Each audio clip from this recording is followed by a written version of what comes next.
It'll pick up. It'll pick up. And we're back. We're again live. Look at this. This is amazing. Okay, well, Los Cadaver is the first one in. Big Bear, what's going on? Sorry about that, guys. We had some Wendy, technical awesome. difficulties here. Olive, hello, Olive. How are you? Hey, hey. Our cameraman passed out. Yeah, he had a stroke. Our cameraman. Yeah. And don't worry about him, though. We just kicked him over in the corner, and we just decided to do it ourselves. So where were we before we were so rudely interrupted by this terrible connection? What was our favorite rotary engine? No, just our favorite type of engine, I think, right? I have no idea. And I was saying I love thumpers just because they're so simple and personable. This is Memorex. This is Memorex, not live. It was a magnetic field of that huge mic. Look how big that thing. It looks a lot bigger, perspective on the camera than it actually is. It looks like it's bigger than us. It's like it's like literally like half my chest. Oh, fan pusher pull.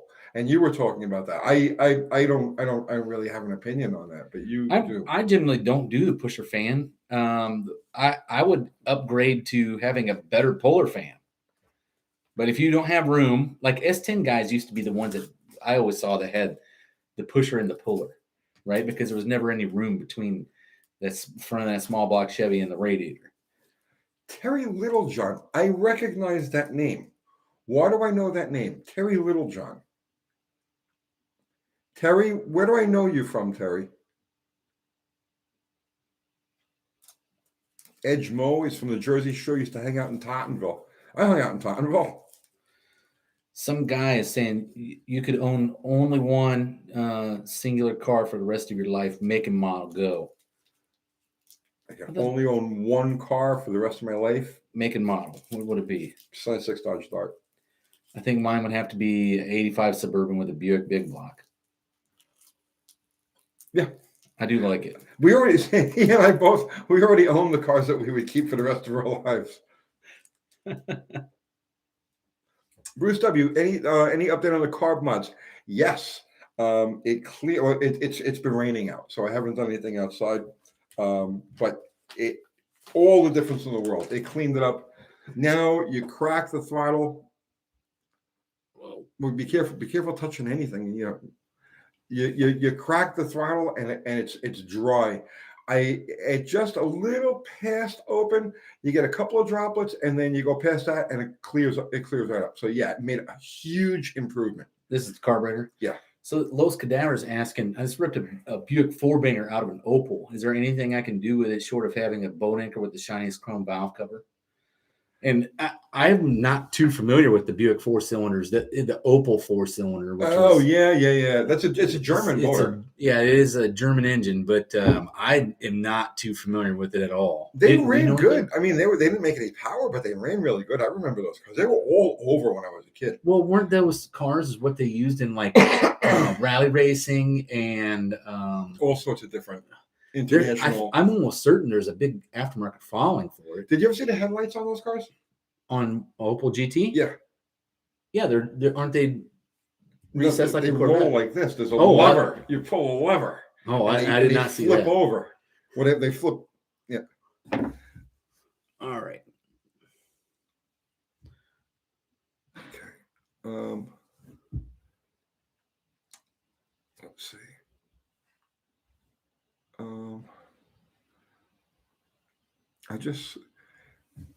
Gary Littlejohn, I have the 471 blown slant 6 Duster. That's where I knew your name from. Okay, yeah. Neat car, man. Neat car. Very neat car. Craig Chitto was asking, is a 4-cylinder 5-speed, the 5-speed transmission have a 4-cylinder S10 strong enough for an LS4? No.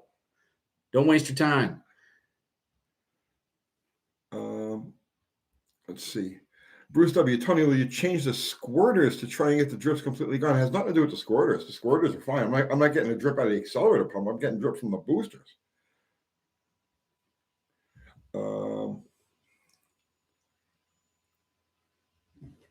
Janssen 50, are you going wet or dry nitro shot? On what? He might be talking to somebody. Oh, Zero is here. All right. Well, now we're all right. Now we're definitely the world is saved. That's probably why it stopped raining. I bet you Zero has timed out the rain at the moment. They were talking like tornadoes and heavy downpours. Zero's got his hands full. I'm sure he's trying to straighten out the port situation. He's out there. Well, I'm kind of thinking like Zero is like a superhero that's sitting somewhere in their like Superman's Solitude of Fortress or Fortress of Solitude. Yeah. But he's sitting somewhere in a Fortress of Solitude and he's got like screens all around and a keyboard and he's effing everybody up on the internet, right? He's got a cat on his shoulder. A cat. He's got a black cat sitting on his shoulder. Let's see. Janssen 5. I thought you were putting nitrous on that. I'm not doing that. That's the Junkyard Jet guys. I'm just here to help guide them along. They got a fogger system. This is gonna be great with a stick. I can only see that thing broken within a matter of nanoseconds. That's what I'm saying. They're gonna end up putting an automatic in it. I tried to tell them to put an automatic in it, but why go? Man, why would you want an automatic? No matter what you have with a manual transmission, always feels faster. Well, that's true. It always does. It's violent. Yeah, well, when you make a violent V8 on a bunch of nitrous with a stick shift, if the stick shift can handle the abuse, it's going to be fun, right? But I can see that these guys are probably going to be in over their head when it comes to ripping gears out of the 833. 833 will hold it. You don't think it'll rip the input shaft out? No, it'll hold it. I'd spray it in high gear only. They those 833s. They used to use those things in the super stock, pro stock, modified.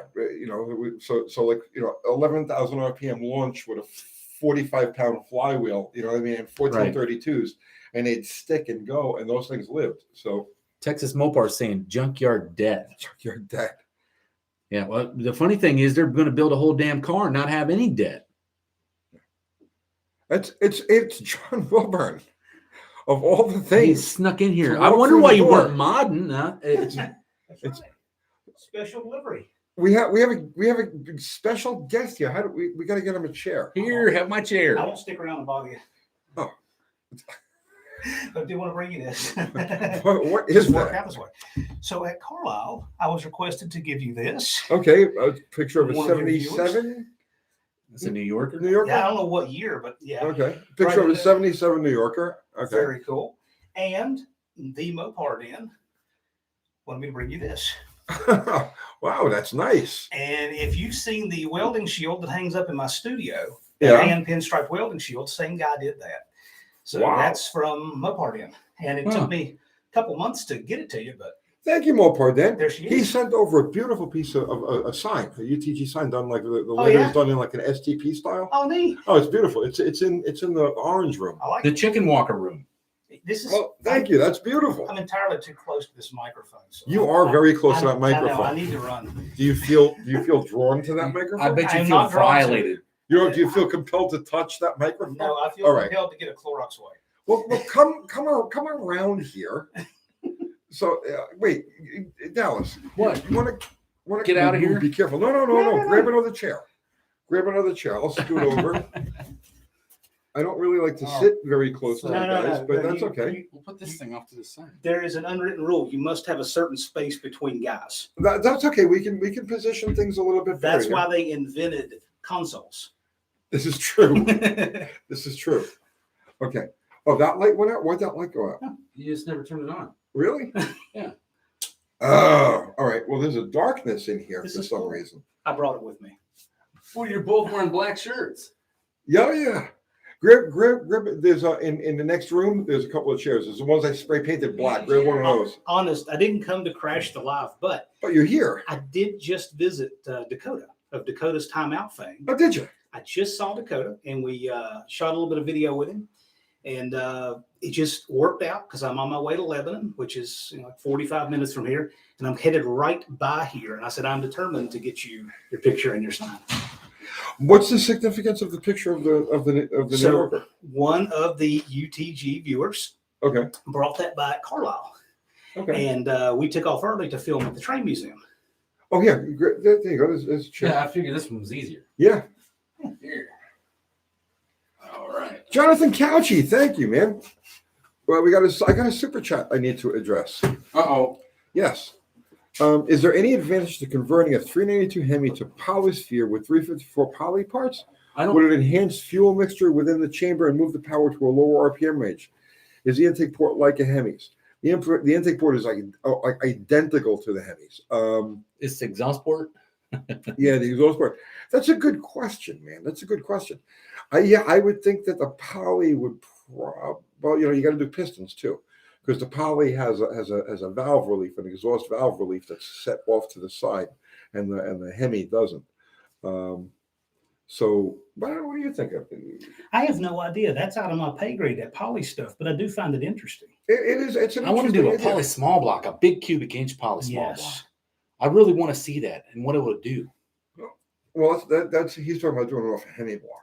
Right. Well, he's using the 392 Hemi and then the other polyspherical type motors based off the big blocks, right? Mm-hmm. Well, the thing is that the 392 has a 4-inch bore, right, and almost a 4-inch stroke. So it's and a long rod. It's probably better suited to the poly head than the Hemi head. Right. Well, and this is what I was thinking. Where, okay, you bear with me. I know I told you about doing a poly small block, because I noticed when you did a comparison on the blocks that you could actually do like a 340 and then put a poly head on it, a poly 318 head. But I think that poly 318, the only thing that hindered it was the valves were shrouded in it so bad, right? The way that the poly design is, where you got your valves across they're each other. canted. It's the exhaust port. It's the exhaust port. It's the shape of the exhaust port. It's almost non-existent. It falls out the bottom of the head. Right. I honestly think a big cubic inch one would really wake one of those up. But I mean, there are guys that make power with them. Well, there was one I found for Engine Masters that they did that was 426 cubes. Right. It was a stroke motor. Yeah. Right. But and they bored it, but it wasn't like ridiculous. It was like a 4-inch bore. Yeah. Right. But it was 600 something horse. Yes, I know. Lost Cadaver says he's seen a 426-inch 318 poly. Yeah, that's the one he's talking about. Yeah. The Engine Master one. Okay. Yeah. And I think it would be. I really think there's a lot of potential in that thing. Oh, Ginn says, Professor Ginn says, no, the 392 should stick with the Hemi. Well, you're partial. You're partial. As am I. But I mean, like take the partiality out of it and look at it objectively. You know what I mean? Would the poly head, as a street motor now, would the poly head be more flexible mid-range? Would it make more power mid-range? Where you're going to use it the most? What's the benefits of the chamber? The benefits of the chamber is it has one more side to it, right? Because it's a polysphere, so it's 5-sided. Is that right, or 7? It's not sided. It's canted valve. It's a canted valve motor that just uses 2 rocker shafts instead of 1 rocker shaft. So they canted a little bit more than, let's say, it would be a Cleveland or a Chevy. Okay. But that's essentially what it is. Yeah. Right. The Hemi is a dead chamber. There's no action there. You know what I mean? There's no quench. There's no hope of quench. It's literally just a dead dome. You know what I mean? Right. Yeah. But with the poly, you've got some action happening in the chamber. You know what I mean? Because you got to. I just kind of wonder how that thing would turn out, because here's the thing that I've always done, like that fascinates me a lot.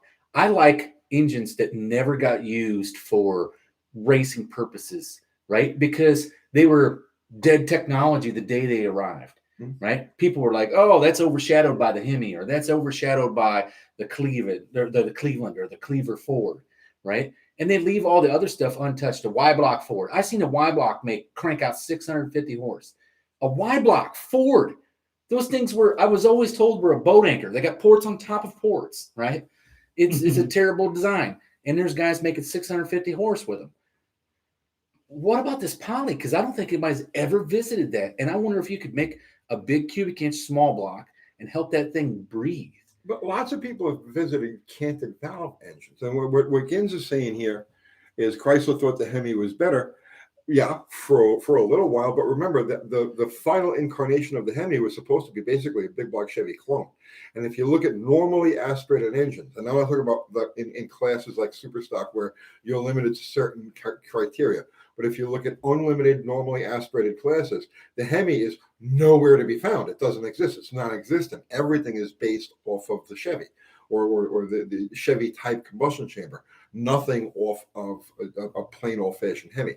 The only place where you see the Hemi have any type of footprint anymore today is in blown cars, right? Supercharged, I think a lot of that was because of weight, though, right? And the weight is what became beneficial in a fuel car because it made the block so much stronger and sturdier. The cylinder heads too, because they would keep the block square under that high load. Okay, on nitro, right, or in a detonation prone application, like for instance, blown gas is a bitch of a class, right? That's what top gas was, a class that was very popular up until 1971, right? Uh-huh. And those guys were known for like extreme breakage, more so as much breakage in top gas as you had in top fuel, right? Because gasoline, blown supercharged gasoline, is detonation prone, and they didn't have, they didn't have timing aids back then. Right, Like but everybody's running everything off of the mechanical setups. Right. Yeah, they actually went to top alcohol. They went to the what they used to call the BADs, the AA blown alcohol dragsters, as a replacement for top gas, as an economy move. Right, so that it didn't tear up the parts. Plus, you didn't have all the breakage at the track and the oil downs and all that. So I just think it's one of those things that was never really fully researched, because if you think about it, small block pro stock racing is what really developed the Cleveland engine, right? That's what really made that small block happen. When they allowed small blocks in pro stock drag racing, and it was also NASCAR. NASCAR, they allowed small blocks. They wanted to move everything to a smaller cubic inch, but that wasn't until later. That if the poly had been really fully, I guess, utilized over the wedge, because a wedge design is perfect for a street engine. It makes good torque, right? Usable torque and a reasonable RPM band.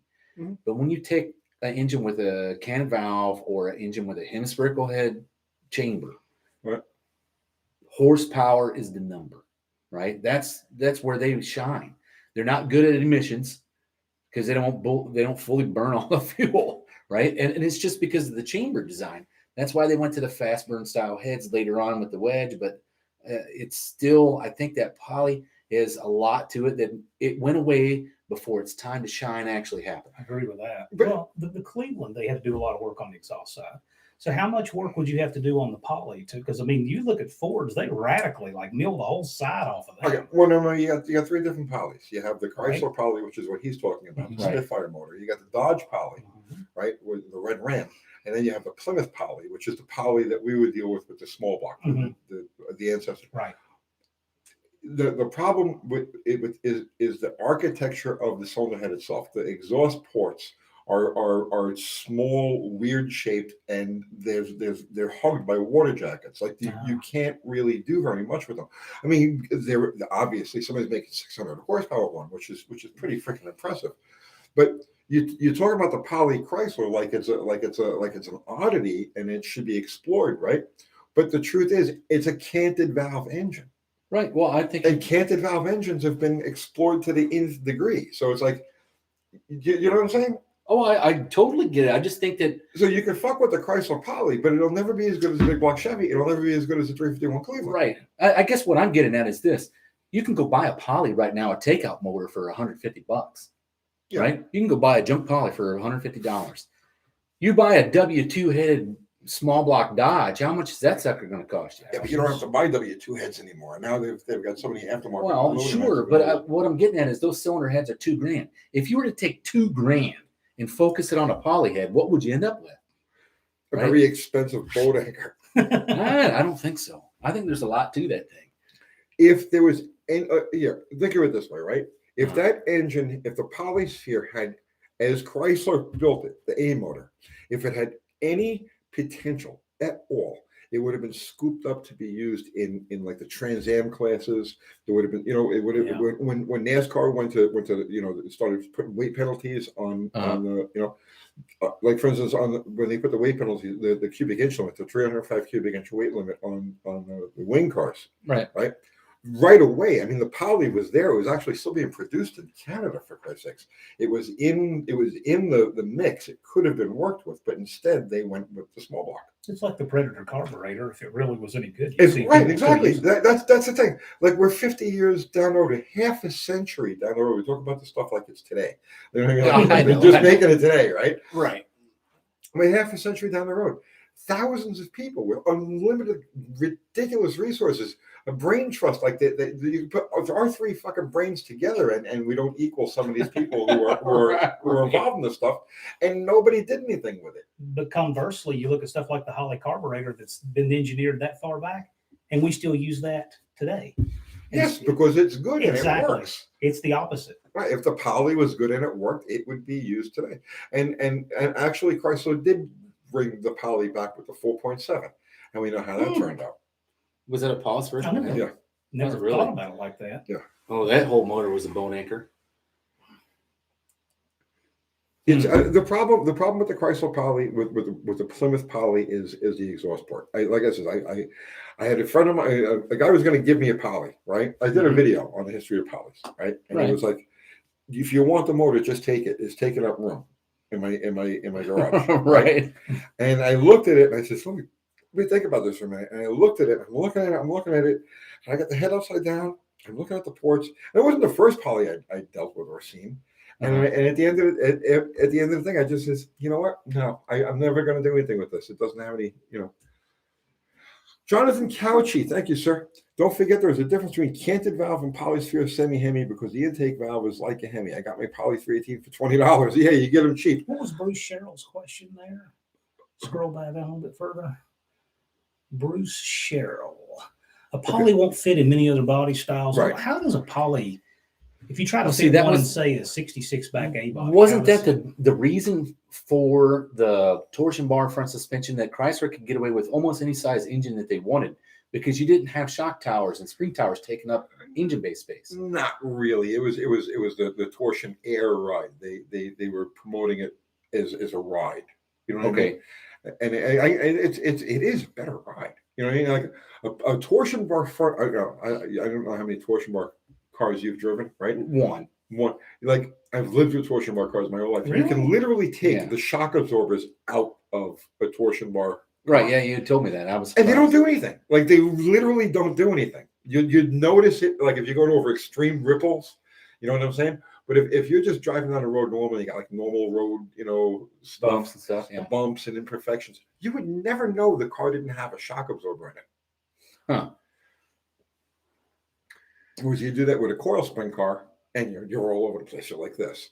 Oh, yeah. Bruce W's got a good question about the way the dome and the Hemi comes up above the deck.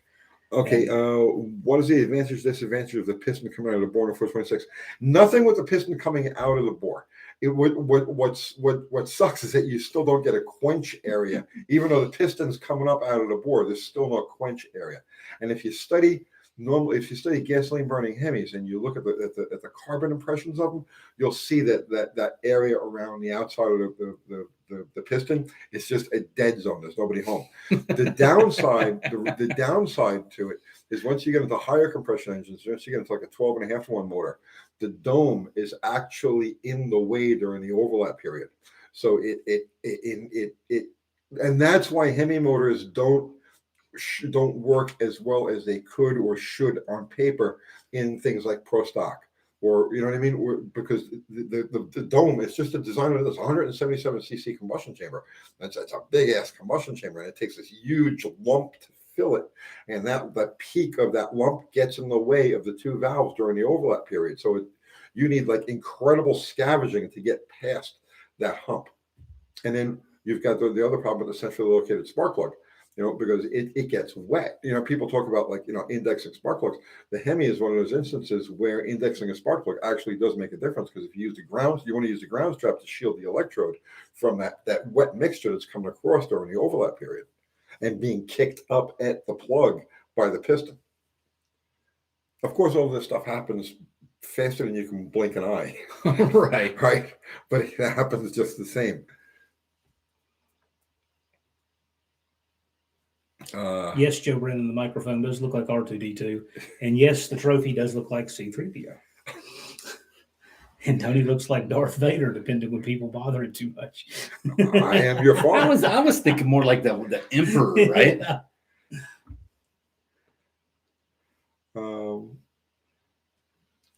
Proto ordnance. What about setting up lower octane and running glow plugs and setting up as a diesel with the Hemi pistons? I don't think it would even run. Trying to set it up as a diesel, I don't think it would run because you couldn't get enough compression out of that Hemi. As I said, how would you get it?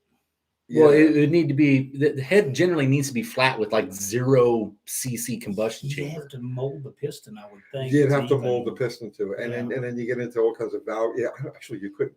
You You'd couldn't be do it with a really, 426 yeah. Hemi because of the valve. But by the time you got enough piston to fill that combustion chamber, the valves would be clashing. There'd be no There's- room for there's the no room. piston. Yeah, there'd be no room for the valve. People forget in a Hemi the way the valves, they're actually coming at each other. Yeah. And they require a lot of special clearance to work. Actually, it's with certain cam profiles, you have to clip the fucking valves. Yeah, when Or- you get, yeah, because right. they literally they're Right. rubbing against each other as they're opening and closing. Right. Diesels need a minimum of 16-1 to be viable. Yeah, you Okay. couldn't do that with a. You I'm not might saying be you can't do it with a Hemi, but you can't do it with a 426 style Hemi. I think you could probably get to the bare minimum where you could get it to run, but you would definitely need a turbo on the thing to make it work. But I don't. The downfall of the Hemi always was that it was a dirty motor, right? They did not meet emissions requirements. On a diesel, I don't know if that would. I don't know how that would work because generally you need like a close to flat top piston to get the correct swirl for the damn thing to work, right? Because it's got to distribute the fuel. You remember it's not being atomized by like a carburetor; it's being injected, right? Mhm. And the air has to swirl that, and then it has to burn. 426 is a 2-stroke with a roots blower. You build that. Let us know how it turns out. Greg McDonald wants to know if a torsional car really doesn't need shock absorbers and why does shocks wear out? Because they're always moving. Yeah, they're all on for the ride. They're along regardless. for the ride. They're doing everything that the front suspension is doing. Yeah, if you have a car with its head shocks not longer than 20,000 miles, you might as well just replace them now. Well, all of a sudden, the shocks themselves still do things and work, Greg. The bars themselves just stay pretty Okay, neutral. if you- Right, exactly. Like, for instance, okay, emergency hard braking, the car will dive more without the Shocks. shock absorbers. So I'm not And it'll saying dive quicker. they're completely useless. What I'm saying is that I took the shocks out of, if you're driving a torsion bar car, and I literally removed the shocks and just left them on the side of the road and said, yeah, drive. You wouldn't even know they were there. Now, on the other side of that coin, though, is if you had a coil sprung car and you took the shocks out, you couldn't make it You're out of all the over parking place, lot. right? Yeah. Right? Yeah. Let's see. Lich King, but you want to see what Tony's advice is. Uh-oh. What my advice on what?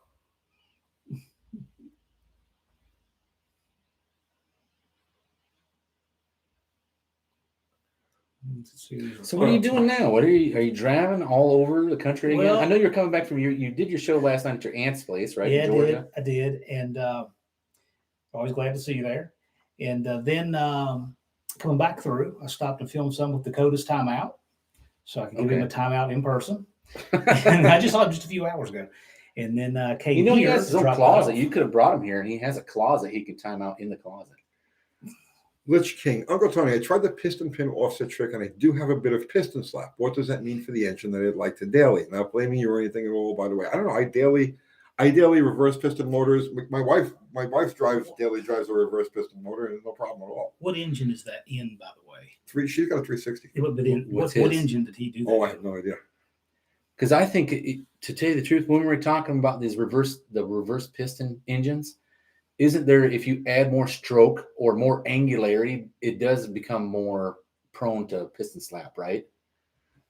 In theory, it does, but on a 360, like for instance, on a 360 Magnum, the offset on the piston is only 60 thousandths of an inch. Oh, that's not much. No, and you showed me that Buick piston; it was like 200,000. Right. Yeah. Not all offsets are created equal. Right.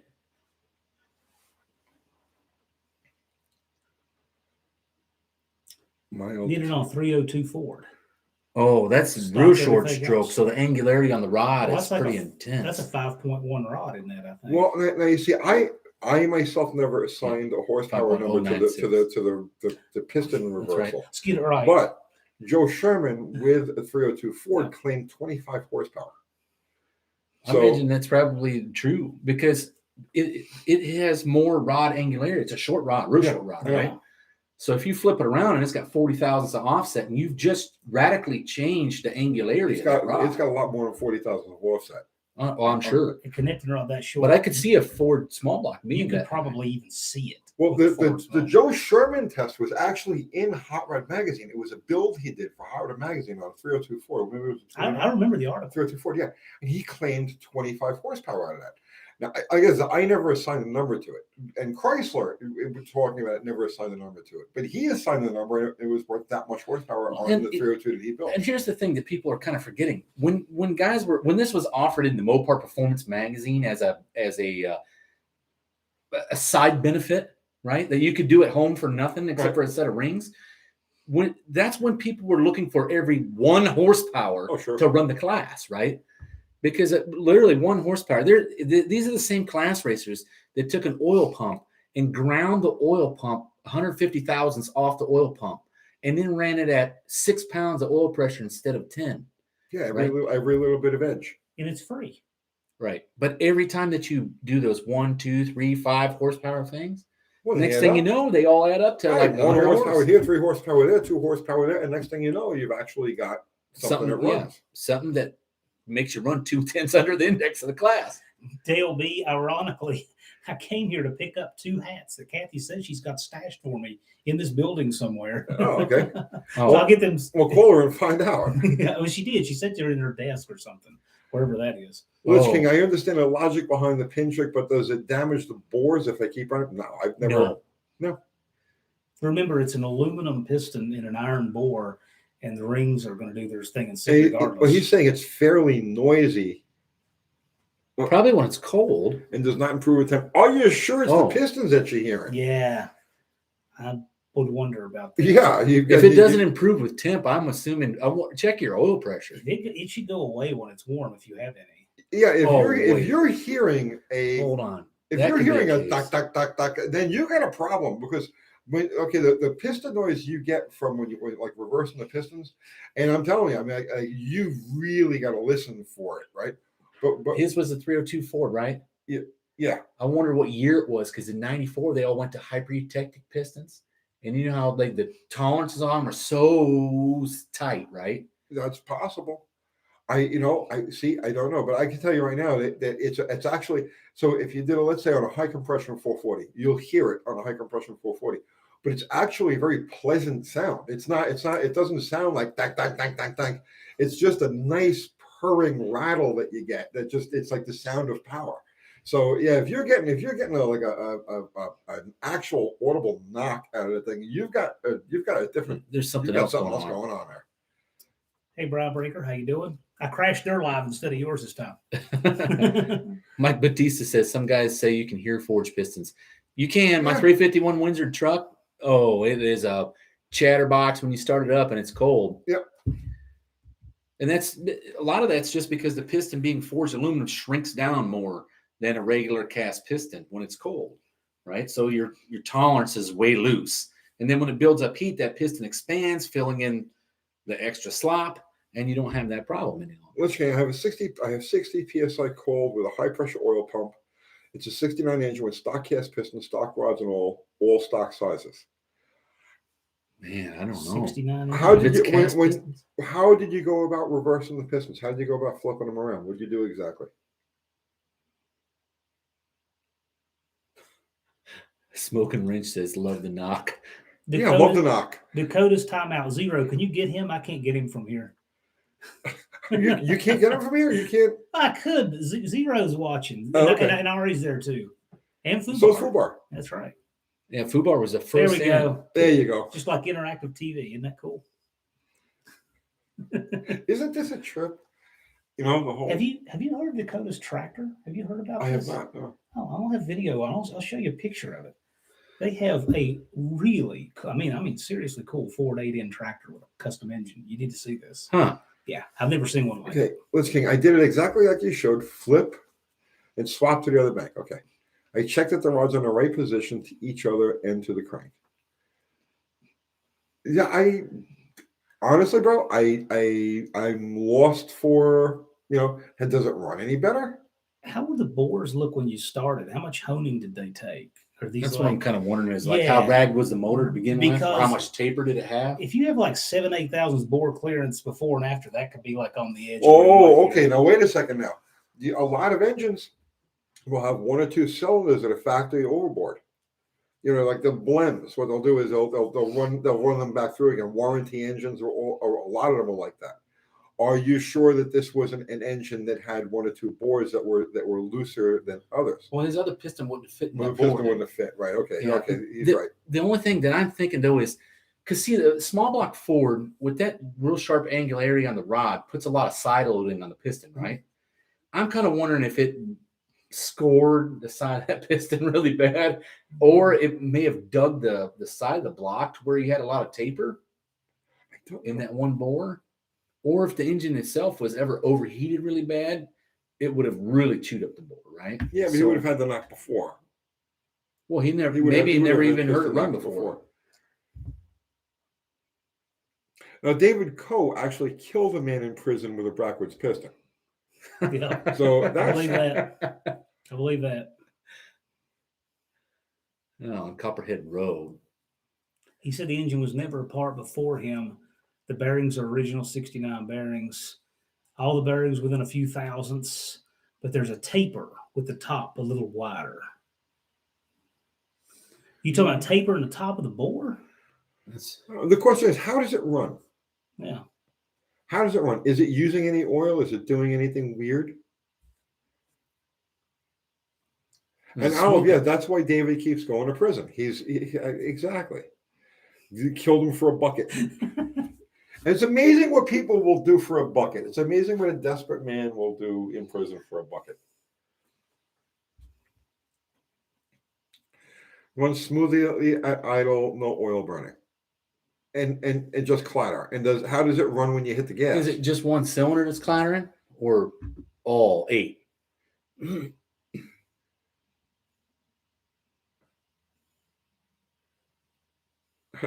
Rider of a pale horse. Thank you, Oh, my that's a evil good friend. idea right there. Smoking Wrench says do a cylinder kill on each was kinda cylinder and see if wondering. the knock gets quieter on certain cylinders. Somewhat low idle, but probably because it's cammed. Okay, but how does it run? I mean, like when you hit it, when you stand on the thing, does it make power? Does it run good? That's interesting, though, that he's got that with a small block Ford. I've done it on 2 318s and never heard anything at all. But the Cold stroke or is hot or so anything. much less on a small block on a 302. The rod is so much shorter. The 400 that's in my 68 Roadrunner, you can hear it on that. It's audible on that. And it sounds great. It's because the 400, it's got a bunch of offset. Yeah. And it's got mechanical lifters in it. It's got mechanical roller cam with big lash. It's got like 25,000 slash, right? And those 400 pistons that are turned around, and it's just a symphony of engine Clattering noises, till it gets warm. No, even when it's warm, it just. Oh, really? Yeah, it's awesome. I'm serious. Sometimes I'll just start that engine up and 70 sit street there and machine. listen to it idle because it's just. Doug Rutley says, I think we should reverse pistons just to piss people off. This is what I'm saying. This could be our protest. We actually did that. In the one we built for Hayden, we said we're doing this just for the haters. Well, you know what? That was a good enough reason. I'm going to come up with a new concept. All right, guys, it's going to be reverse pistons. And I'm going to take them out of number one. I'm taking it to the opposite side of the motor, and then I'm going to walk around the front and go to the opposite side and put it back in the bore it came from. Double reverse pistons. Yes. That's our way of chanting, let's go, Brandon. Yes. Yes. We need a double reverse piston. Yes. Double reversing pistons. Let's go, Brandon. Yeah. Well, you should make a new UTG shirt, the double reverse shirt. Okay, you're saying that the camera is focusing on the microphone. Move that thing closer to us. It's possible that it is focusing. Oh, that took 5 minutes off of my life. There are some things I just never want to see. If I have nightmares at 3 a.m., I'm calling you. Let's see. Don't do that, Dallas. Hey, I just killed a man in prison. Guess what? With a microphone.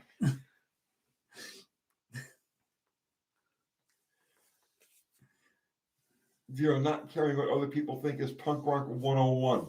Then I am the leader. I am the main punk.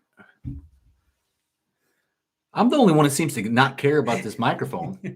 No, Oh, that's Part true. of the I fun. do care about that. Yeah, you're very non-punk when it comes to I'm this very thing. non-punk when it comes to that. Yeah. I'm homoparanoid. There's right. That's not true. I have some. I've had friends through my life who wear dresses and do all kinds of crazy stuff like that. I'm not homo. I just don't like to be around all the male things. They're too close. To me, See, really. He has a Mike reasonable Batista says, certainty, I would say. does flipping the lid on your Q-Jet make horsepower? Yes. Yeah. Lots of it. I was told 75. I was there when he killed a man in prison over an orange. I didn't kill him. I had a little tussle with the guard over an orange, but that's besides the point.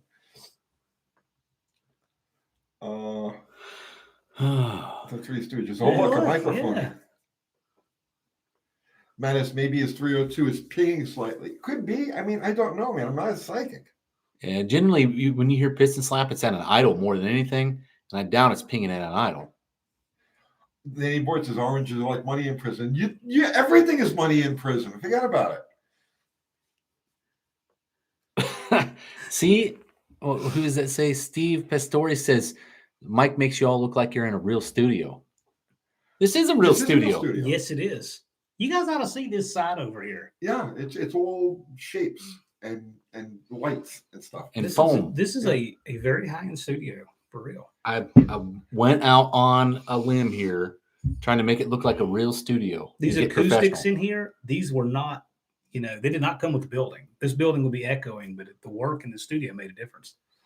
It's made a huge difference, but it's still bad. For some reason, it's still bad. I don't know if it's the shape of the room, and I've put carpet in here, the whole 9 yards, trying to dump it down. It sounds good, when I'm listening to it. Oh, yeah, you should see. Well, if you want to know what I started with, go in the room next door and go. Oh, no, I remember when we moved in. Yeah, it was bad. What was I in jail for? That particular time I was in jail for contempt of court. Contempt of court. Yeah. I love contempt of court. Oh, they threw me in three times. Contempt of court is the thing when they just don't like you. Yeah. Right. It's when you shake things up, as it generally in. Contempt of court is when you dare stand up for yourself. Right. I told it like it was. Right. Oh, contempt. Go to jail. So yeah, no, three times. But that's besides the point. It was fun.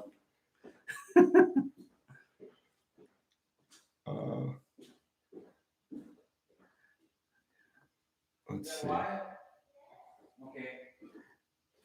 It tells you to be contemptuous of court. In New York, man. Wesley Tart, thank you, sir. Really enjoy your content. Thanks. Is there anyone around the Illinois, Kentucky, Tennessee area you would recommend to build a Buick 455? I don't know anybody who is qualified to touch a Buick 450. Oh, wait. Dallas. I have, I might know somebody. Dallas might know somebody who could build a 455 for you. How would what was his name? Wesley Tart get a hold of you? Dallas? He can email me at dallas@ahraonline.com or just go to ahraonline.com webpage and then contact us. Sure. Oh, here, we'll just put it up we'll put it up for the camera. Yeah, no problem. Here's my phone number, 615 Don't do that. 580-3137. That is your phone number. Yeah. You got balls. Okay. Oh, geez. You need to get home and your answer machine will be melted to the desk. That's fine. It's been on the web since I started. People are going to send you the. Oh, please. That's fine. That's my landline phone in my office. It doesn't get text, right? So you can send all the junk pics you want. Oh, okay. Well, there you go. See, he's smart. He's smart. Oh yeah. I watched Austin get all those pics on a live.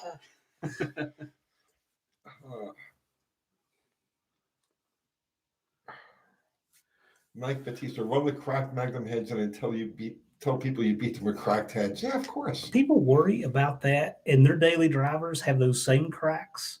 It's crazy. Well, Hey, there's J-Bo. every set of Vortec heads made from like 1996 to 2002 had cracked exhaust. Well, it was literally off the exhaust side, right? But every head was cracked, and every guy was running them in the early 2000s. Everybody was running a Vortec head. Bruce W. wants to know about what air shock will fit in a J-body Chrysler. I just look up air shock by application. I don't even know what a I J don't body think is. that's an exotic shock. It's not though. just a thing. It's just Yeah. a regular say FM exactly. J-body, which actually is Right. the same as an A-body as far as the shock goes. Yeah, that can't be difficult. All right. So Jonathan Couchy says, what's your thoughts on the A-body Barracuda?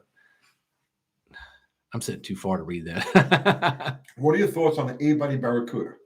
That's what I think of when somebody mentions a small Sure. block 4-speed muscle car. I think Sure. they're beautiful, and I'm partial to the notchback. People like the fast. I like the fastback. I think I like the notchback better too. I like the notch. You know why I like the notchback? Because it looks like a Corvair. And I always loved Corvairs. It has that trunk, like the small bubble kind of roof, and then that long trunk. I kind of like that. The Corvair is the simplistic car. It was literally like a 7-year-old child drew a car, and they made that. I always thought the Corvair was one of the most beautiful cars ever made. That's the kind of way I felt about the Fairmonts. Everybody said, "Oh, Fairmont, so ugly, it's I like the boxy." Fairmont. Yeah. I love the Fairmonts. I would rather have a Fairmont It's so than a Fox simple. Body Mustang. The Granada, Right. Same the thing. 75, 76 Granada. I always thought those were fantastic looking cars. I because it's just a simple box. But there's nothing wrong with simple. There's nothing wrong Yet with simple. nobody ever does anything with them. They're like extinct. Yeah. I was looking at a Volkswagen today, a modern one. I thought, how did that car get so far off track? They started so simple, and they turned into an engineering nightmare. That one brand. Oh, did worse that's than Germans. anybody. The Yeah. Germans, man. They Worse just than couldn't leave the anybody. engineering alone. They had to over-engineer everything.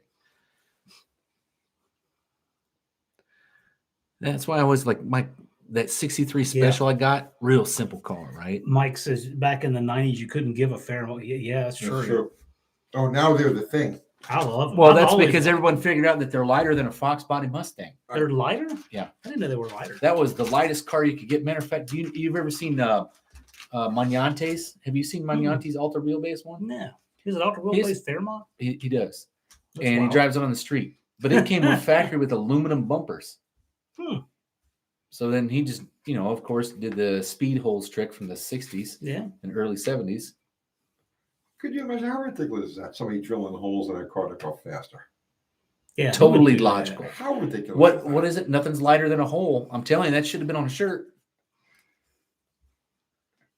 Same thing with the G-body Malibus. Oh, I love those cars. I thought that when they first came out, I didn't like them, but like they really grew on me. They're beautiful Oh, cars. the And two-door Monte Carlos Malibus? in the same era too, like the 85, 86 Montes, like the SSs. Beautiful, beautiful cars. I'll tell you the one that I think is it's so odd and so different. It's gorgeous, and everybody hates them, right? Do you remember the 78, 9, and 80 Buick Century? The fastback one. Right, with the Yeah. big sloping back window. Oh, yeah. And it was the same car as that Malibu. Hmm. And Oldsmobile had a car like that too, Yeah. right? Everyone said they're so damn ugly, right? Well, the first years of them were, man. They were weird looking cars. Oh yeah. Well, I think I always wanted one because it's got the weight in the right places.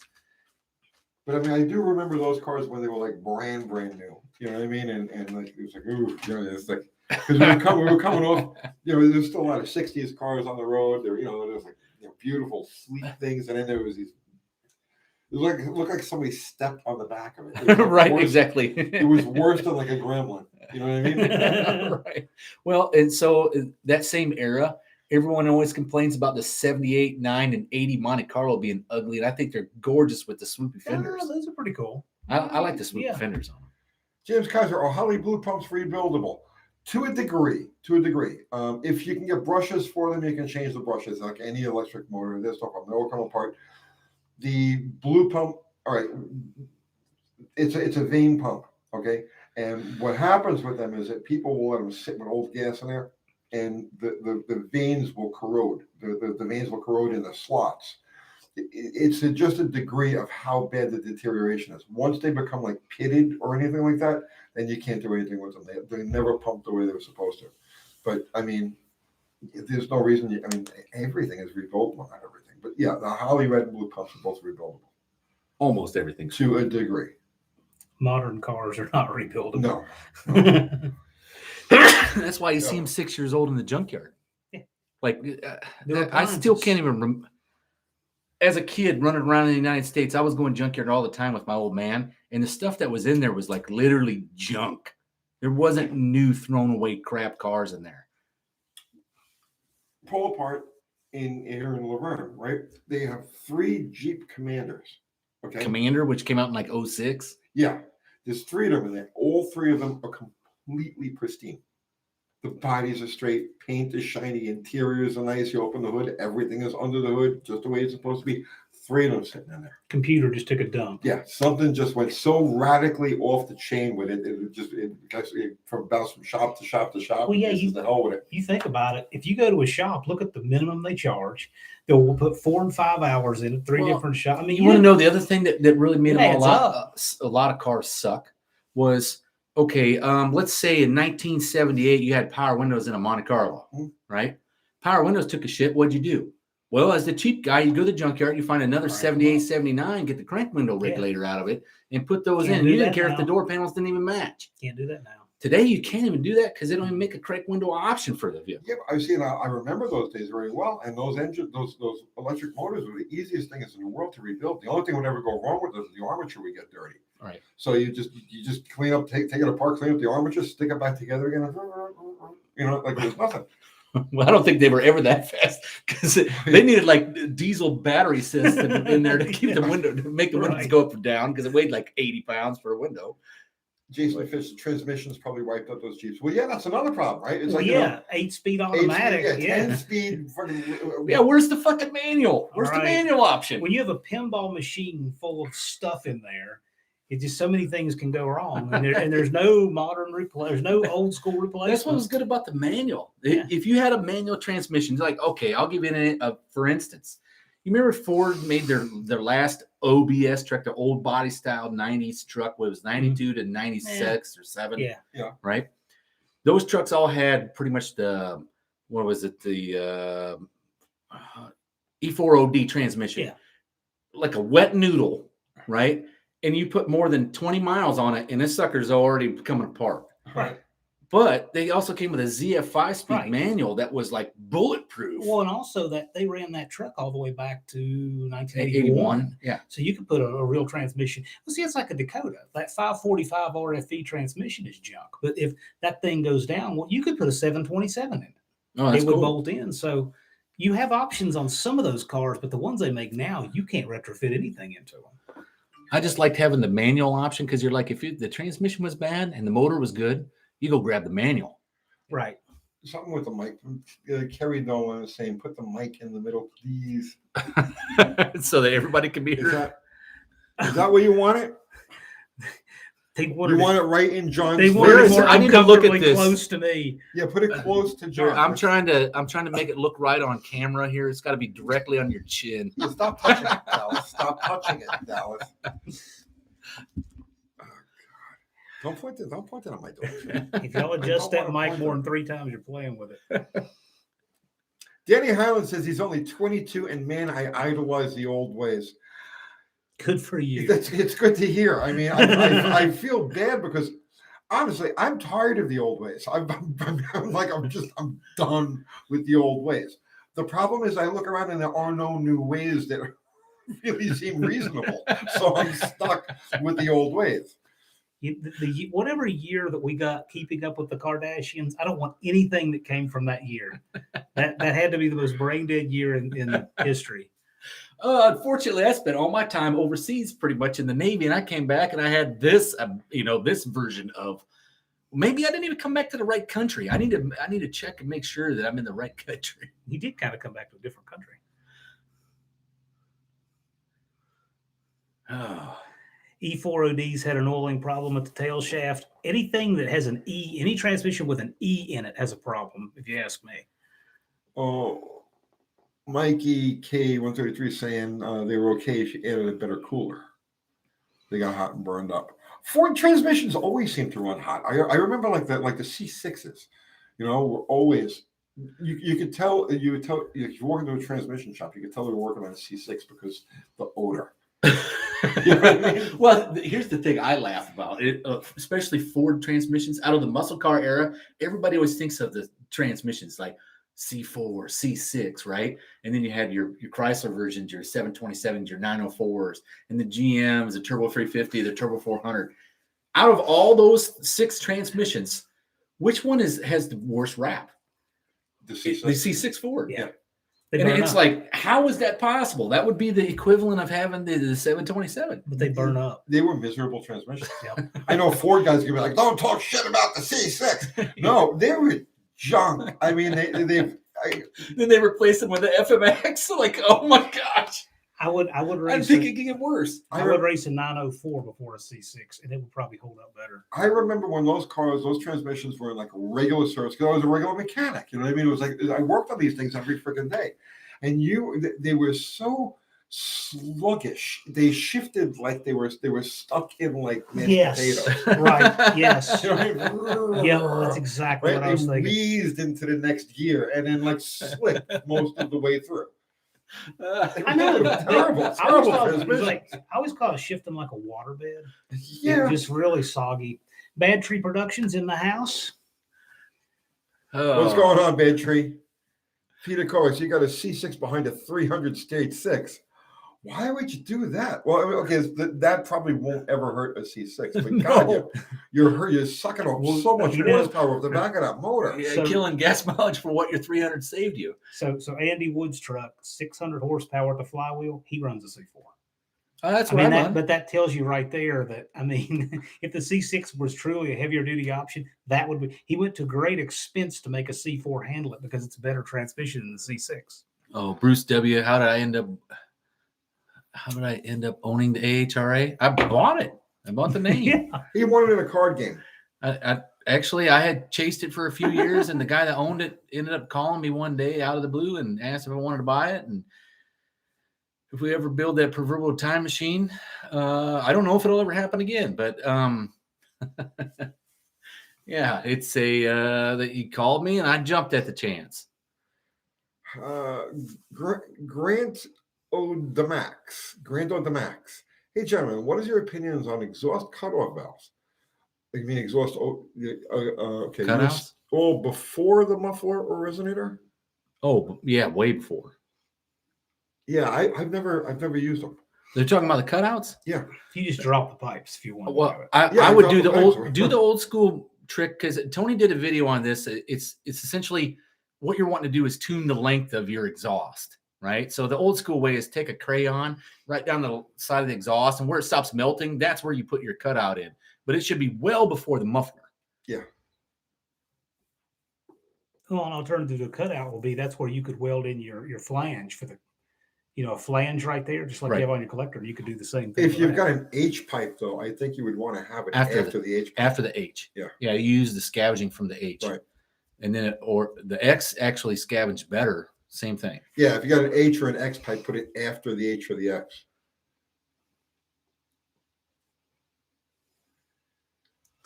Jim Bennett just did a video on cutouts. Okay. Okay. Any of you guys ever get into V-drive boats back in the day? No. I never lived near the ocean until I joined the Navy. I played with boats for just a little bit of time, but I'm not really a fan. Dakota's asking, would an H pipe be worth more than just straight duals? Yes. Yes. It's quite a bit more. Yeah. Mid-range, bottom end and mid-range. You don't really see, I don't think you really see the effect. I'll tell you where you see the effect. When you start it up after you put the H pipe in, it's going to be significantly quieter. Yeah. Yeah.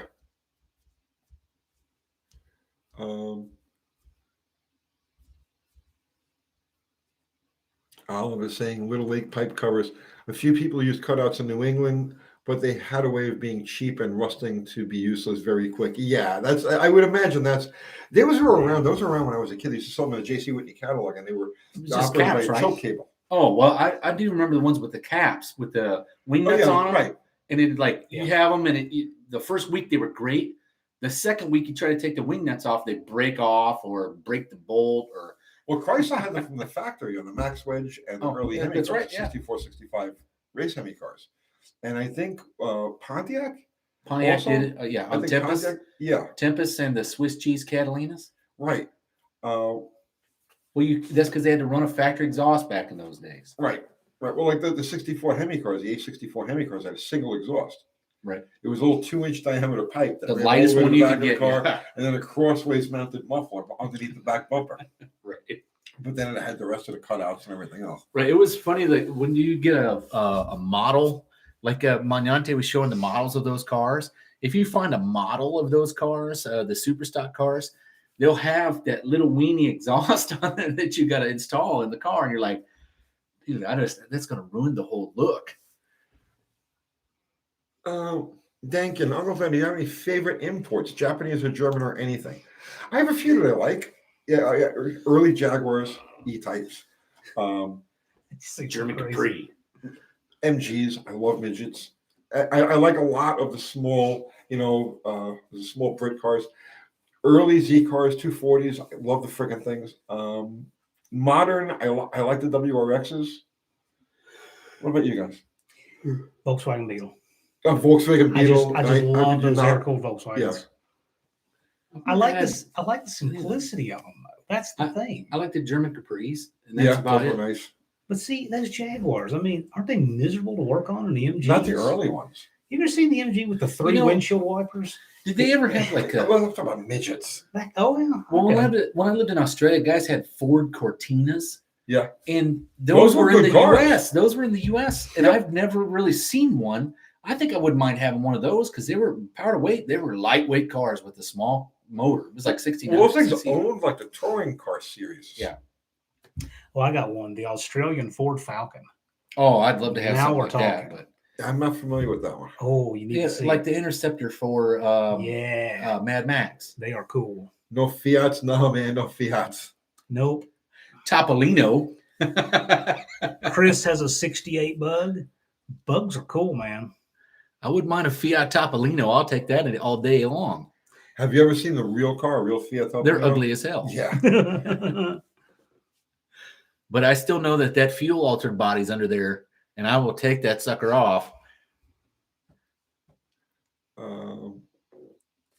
Stardust, I run an X pipe on my 340. It sounds good.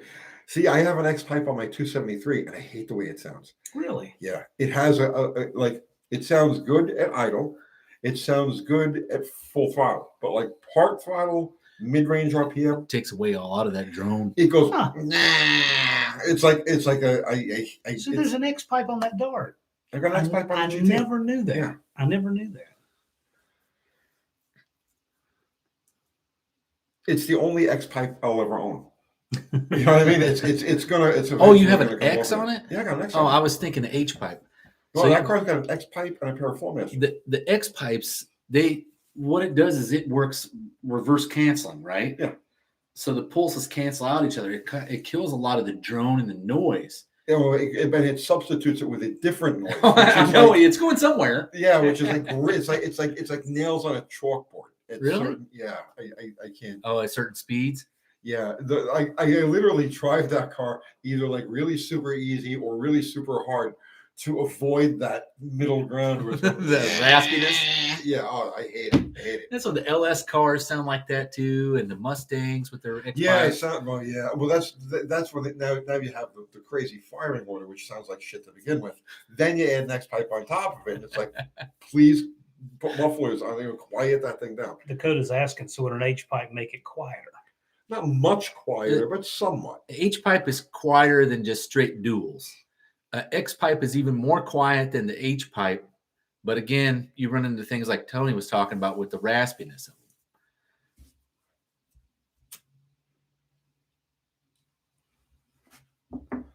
them. Let's see. 300 specifically. I'm not sure what he's saying. X pipe will make your nice choppy cam sound like it's running in water. There's a Dallas question. 72 Buick Stage 1 convertible with automatic or '64 Impala 409 4-speed. Which one would you take? I'm going the with the Impala. 409. Yeah, Impala. I like my Buicks, but 72, they're neutered. They literally are 8-to-1 compression. But that 409 car, that was the last year, the 409, 64. I like the mid-60s Buick. That one's about Dodge Dart size. I think that's a good-looking car. Oh, like my Special? I don't know. The Special was about the same size as your Dart, isn't it, Tony? Say that again? My Buick Special is probably about the same size as your About like the- Miss Landy. About the same size, yeah.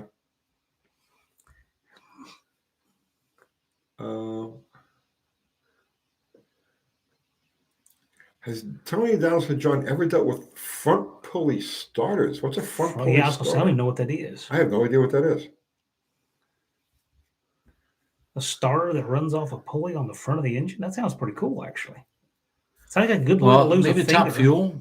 Maybe they're talking about Top Fuel What setup. was that? Oh yeah, that Aircraft plug-in starter. starter. Yeah, it's actually a helicopter Helicopter starter. starter? Yeah. Really? I didn't know that's where those things came from. Huh. I did see a guy use a belt to start a Volkswagen Beetle once, a leather belt.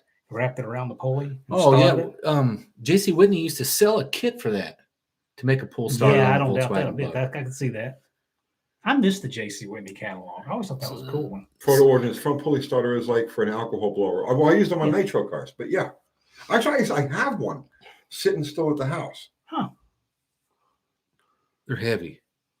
I have one that was modified for use on a nitro Harley. It's got a nut or a socket rather welded onto the front of it that Okay. matches the crank socket, the nut on the crank. Uh-huh. So I was going to cut it off and make a hex drive for a regular blower. Well, you were going to use it on your. You're going to use one on your The Nitro Helvetica, yeah. Helvetica. Yeah. Someone was saying, was the 409 available in early '65? I don't think so. Yeah. Was it really? Single foreground only, And it was in an Impala? automatic only. Yeah. Oh. J.C. Whitney catalog. I always liked it when the J.C. Penney catalog had car parts in it. They had that up into the 80s. I don't remember that, but J.C. Penney. I you remember could get getting car J.C. parts. Whitney all the way through the 90s.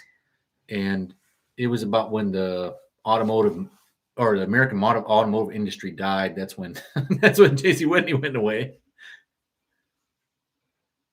That was a fun catalog. They had all the goofy stuff. And it was cheap.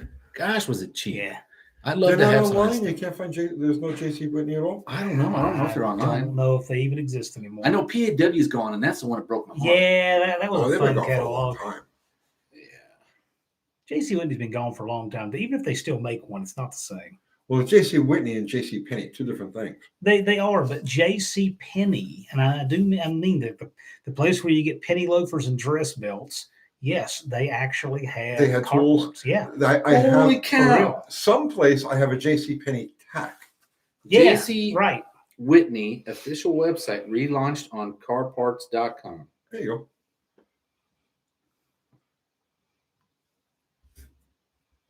I remember looking at the J.C. Whitney stuff, some of that stuff, and say, I wonder if that really works. Because some of it was so out there. Oh man, remember the fuel economy miser stuff? That was on Yes. there? Oh man. Oh, like, yeah, the spinning around air filter stuff and all that. right. The copper tubing that had the swirls in it, and it's Yeah. supposed to align the molecules of the gas. And Looked like a still. They were trying to sell you a still. On a yeah, what was it? A worm? They're selling you a worm. Anthony Ekstrom says Super Shops is back too. Really? I saw that, and I was thinking about hitting them up, but man, I just don't think it's the same. That was a good looking logo, regardless. Well, they used to have the coolest freaking shops. It always had like Yeah. mean iron parked out front, right? They had motors up on stands. Well, I guess for the guys that grew up in a small town that didn't have like the Yeah. big speed shops, Super Shops was pretty damn cool looking. J-Bo has a J.C. Penney 3/8 ratchet. See, I wasn't making this up. Oh yeah, no. I'm telling you, Yeah. I have a JC Penney tack. All right. Well, I had some JCPenney slicks. Really? I bought in Really? used ones from early 90s. I had them. That's cool. Oh, it would have to be before the early 90s. No. They were made in like the 70s. Oh, okay. But I bought them in the 90s, Yeah. and they were something that somebody had just used on a stored on a car. right? They were a cheater slick. They had grooves in them. But yeah, I used them for the high school class because you had to have a groove tire. Ronnie Rose says JCPenney used to sell really high quality home audio stuff. Yeah, that's right. At one point, rated excellent by Stereo Review magazines. And yeah, that's right. JCPenney had some.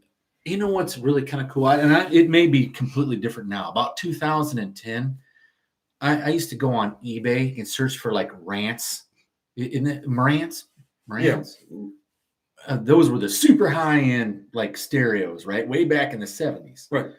You could buy them for $200. You just used, and nobody wanted them. They're like 1,000 watts, you know. And if you had a record player and a Marantz, like head unit or a receiver, Yeah, Marantz. Yeah, you had the best there was. And then for like $200, you'd have the baddest thing on the block. Wasn't it Sears that you could buy a Henry J for something like $975, something like that? Yep. Wouldn't it be cool to find one of those still in a crate somewhere? You can buy a house too. That's right. They did a house. You can buy a house and a car. $10,000. $10,000. You got a kit for a house from Sears. Have you ever seen? I know this is getting way off of the topic of cars and everything, but have you ever seen some of those Sears houses? I don't think I've seen they a were very Sears. simple. It was like a ranch home, right? The Jim Walter. I know that they were really robust. They're still around. They're beautiful. Yeah, there's still quite a few of them around. They are around, yeah. I don't know how they've made money off of those, to be honest with you, because they weren't a prefab house. Los Cadaver says he lives in a Sears house. Do you really? How is it? That's cool.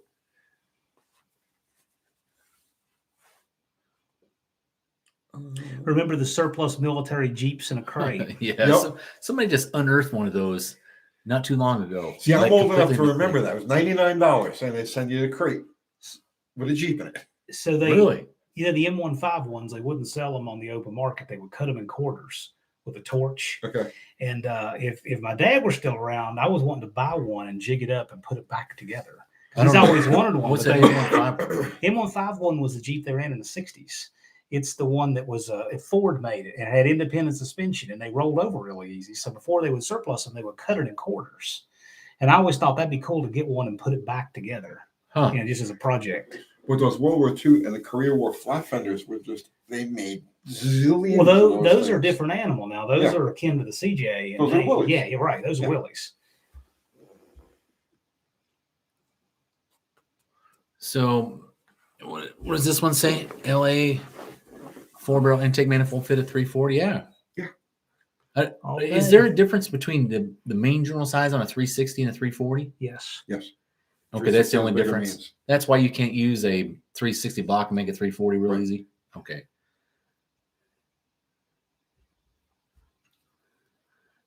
Blake lived in a Sears house.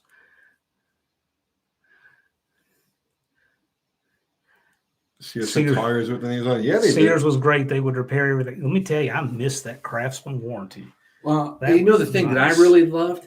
The freaking Die Hard gold battery. That was a badass Yeah. battery. Okay, so now that Lowe's carries Craftsman, Uh-huh. can you still? I'm hearing mixed reviews.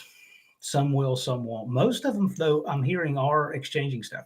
But the stuff they exchange it for is the modern China stuff. Yeah. So if you have that old ratchet, hold on, find a kit. Find a don't. Oh, so like all the Craftsman tools are now made in China? A lot of that stuff. Oh, it's not man. the same. God. I Well, knew I'm glad I that- got my tools. I knew it was a slam dunk guarantee when Black & Decker bought them that we were going to see that, and they That's right. did. And Mark Borden saying Advanced Auto Parts now owns the Die Hard brand. It's Oh, done. and it's junk It's too, done. I'm sure.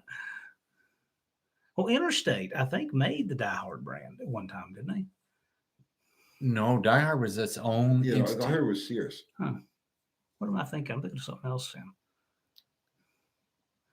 Bring back Sears and Montgomery Wards. I remember us getting our first color television when I was a little kid at Montgomery Wards. Oh. How Yep. old are you? I'll be 44 in December. Really? We And got you our remember? we got our first color. I remember Oh, because Jesus. my dad started working as a cable TV installer in 1984, Okay. and I remember it because we got free cable, and that was a big deal back then, right? Right. I mean, we live in a small town. You get free cable in 1984. That's Oh, like yeah, high you're- society, right? So we got a color 13-inch TV at Montgomery Ward. That's crazy. You guys relate to the party. Yeah, well, I know, but it happened. And I think we got our first color TV probably around 1969 Oh, or gosh. 1970. No, I distinctly remember we had black and white until then. I was lucky. I grew up in a house of my parents, I think for their wedding, got a color TV. It was a Zenith. And the Mhm. sucker probably weighed 150 pounds, right? It was huge, console TV. It never failed until like the 90s. Right. And it would just eat color tubes like M&Ms. I had a Zenith that you could ask Kathy for 20 years. Only got shut off once when we moved it from one house to the next in New York. So we lived in one place for 10 years, and then we moved to another place 10 years. And it only got shut off during that move. The rest of the time, it was just always on. And not a problem. Never a problem. I have a radio upstairs in my house. Now, I live in my house for 18 years now, right? Going on 19 years. Uh-huh. I have a radio upstairs tuned to WGNS, the local station, that has never once been turned off. Oh, It's really? plugged into the same outlet, sitting in the same spot. It's like dust. Yeah. Like on the cord. Well, yeah, it's behind one It's of the couches. justifiable, yeah. It's just there. It's always on, right? But it has never been turned off. You remember when they went to digital broadcasting? Yeah. You didn't have analog. So I went to our local cable company. It's like 15 years ago, and I needed to pick up a box for my mom to use with the TV, right? Because they didn't, they changed the service. The one they got gets every channel under the sun and still does to this day. It's like, I'm not calling them for anything. I don't want to burn her on that feature. Every channel locally, huh? What's the best engine block flush solution? Scaglione asks. Man, I'll tell you what. They make some you can go buy, but I think you're probably better off heading to Lowe's. And I know that calcium rust or is CLR. it CLR. Yeah, Wild Rose Garage says it. Wild Rose Garage is a smart guy. I would He get gives it. good I would tips. get it nice and warm, and then I would put the CLR in there and just run it through there with a little bit of just water, fresh water, and then dump it out. But it's going to come out in droves. The other thing I've seen people use right before they do hard block fill is what's the concrete etching acid that you buy at Muriatic Lowe's? acid? Muriatic acid. Mhm.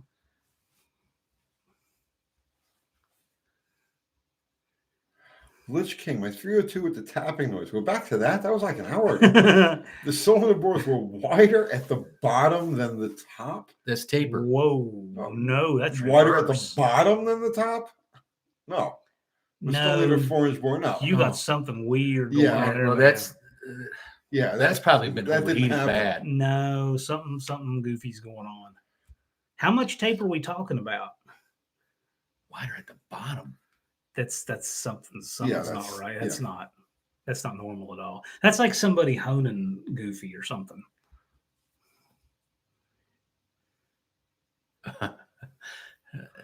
Everett Merriman, 1969. How can you bench start a 340 engine without a bell housing? I don't think you can a Chrysler, right? You can't. Okay, so if you look like Arnold Schwarzenegger in his prime, get a really Really long long- rope and put it around the flywheel and film it for us. We want to see that. D. Scaglione, he asked me if I've ever used Navy jelly. I never used it in the Navy. I have used it on stuff. Oh, who was that? Yeah, Kenny Bell is no. Well, they make blowers. They don't make any more Buick parts. They do just blowers. They sold out all the Buick stuff like in 2001 or something. I think sold most of it to TA Performance. He said, wait a minute, Lich King said there's a few thousands off. What did he say there? A few thousands off. Well, I'll tell you, if you have a few thousandths of taper, are you talking about a few thousandths difference in ring gap or a few thousandths in bore taper? Because about 3 thousandths of ring gap is a thousandth of taper.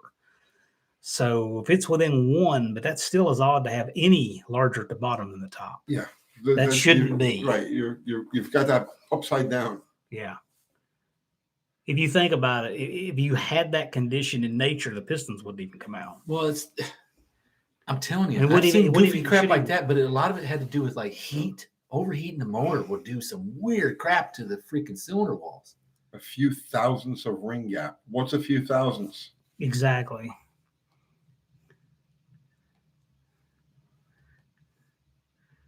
Naval jelly works to clean out rusty motorcycle gas tanks. Yeah, I've used it for that. Wild Rose Garage says vinegar works well to clean a block. One good thing about his White tips, vinegar. he's in Canada.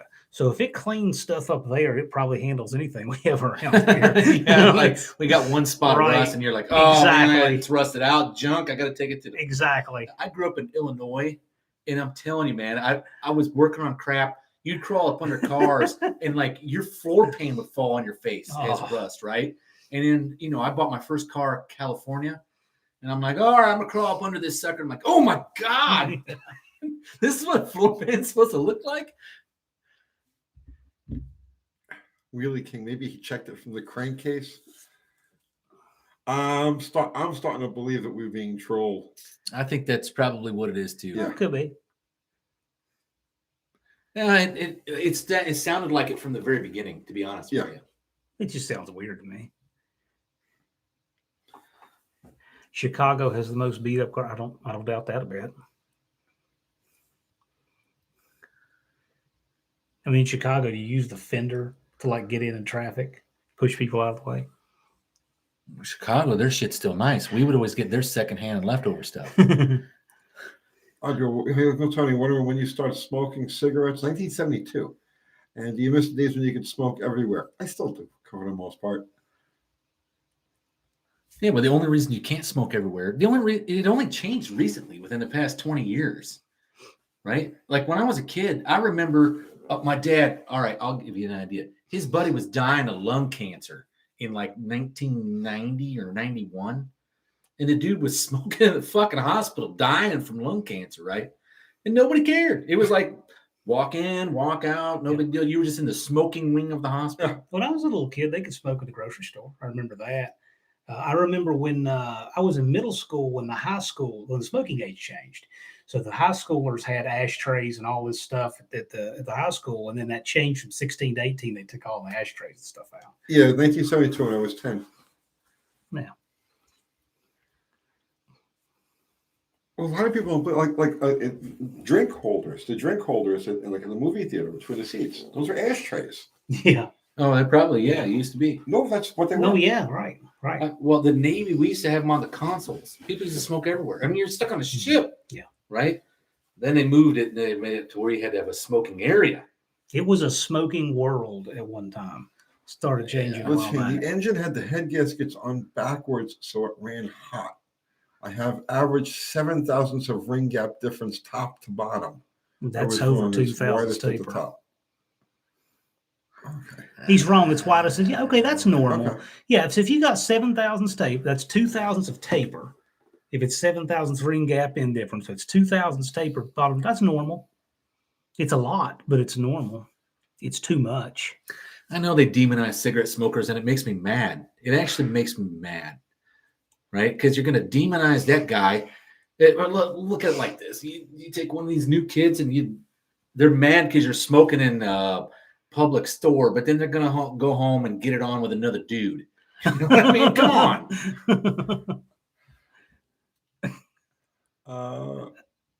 Legit delirium. Do you think it's possible to weld axle tubes to a Dana 44 TTB, independent front suspension used on Ford trucks, wanted to build an axle for my Jeep TJ? I don't know if I do that. That's Why hard would to you say. do that, though? I'll tell you why. I tell you why I say no. What's the TJ? Which one's the TJ? Well, forget it. Forget it. Doesn't matter. It's just what he's talking about. The independent center section. Okay. See, you can narrow a rear, but the seam has to be outboard of whatever spring you use. Okay, so the axle tube is pressed into the center section, right? And it's welded. It's plug welded, right? And that keeps it from twisting, and that's where your rigidity is. If you're going to narrow a rear, you do it outboard of the spring, not inboard of the spring, because outboard of the spring, the only twisting forces it ever sees is braking. Inboard of the spring, it's seeing all of the up and down. Tension from the car. So I would say that it would be a bad idea unless you're like an expert welder. You know what I mean? And you're going to, right? I would say it's probably a bad idea to do. The reason why I was asking if it's a TJ, I know that there's a big thing right now where guys are going and grabbing Ranger 8.8 or 8.8. Explorer Mhm. 8.8s Yeah. and swap them in XJs. I don't know about a TJ. No, I don't- you don't have to swap. Oh, the XJ comes with an 8.25 Chrysler.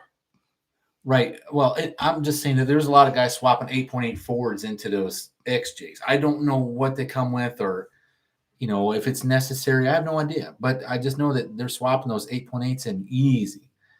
This guy's trying to make a solid Dana 44 out of I'm assuming it sounds like a Ford swing arm. Why? I just don't get why.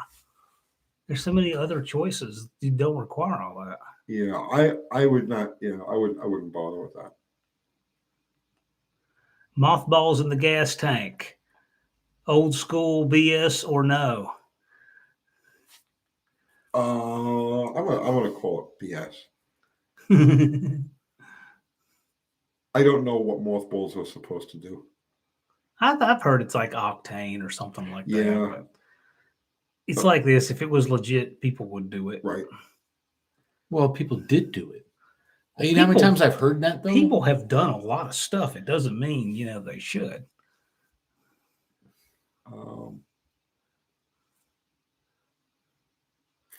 Yeah, the If twin Smoking Grinch says he has a friend that does that. See, there you go.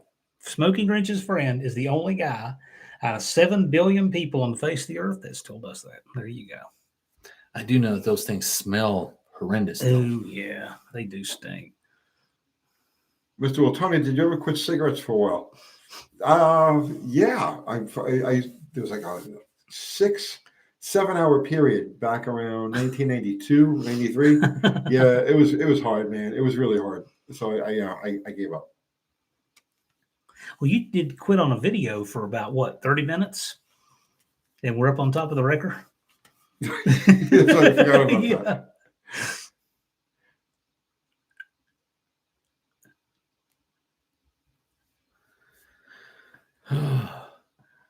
Dustin Gilliam, what would you consider a quick 60-foot for a street car on a hard tire?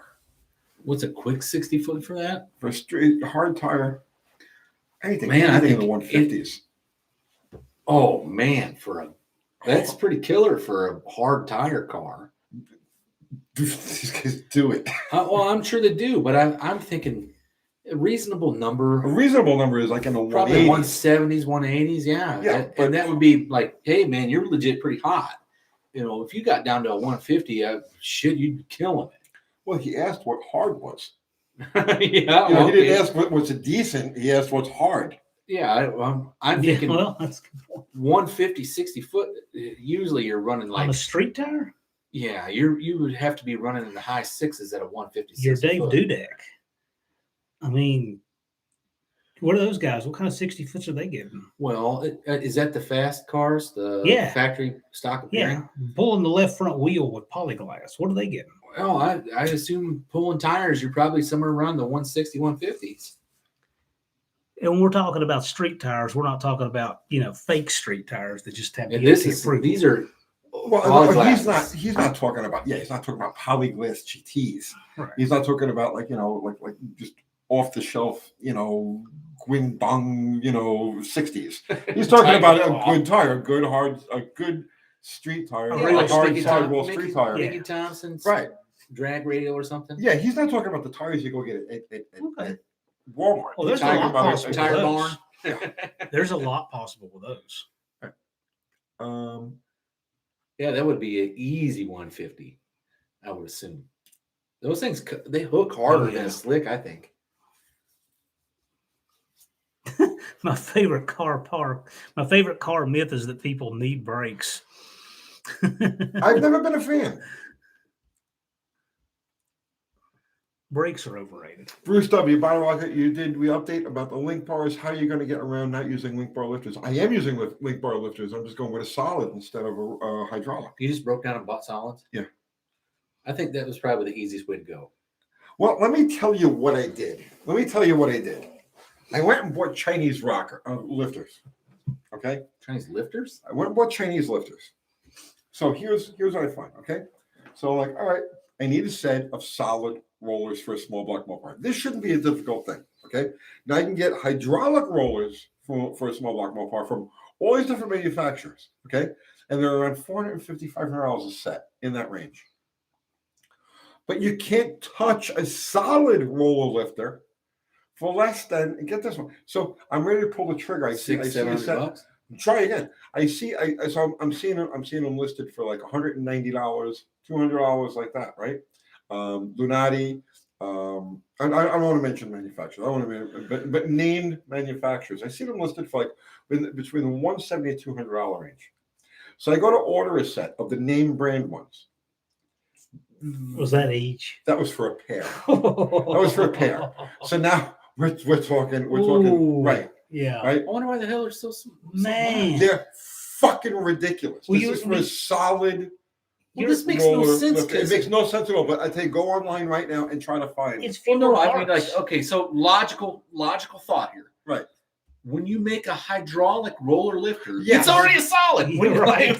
You start with a you solid. start with solid, and then you machine it. Your And original, you charge half.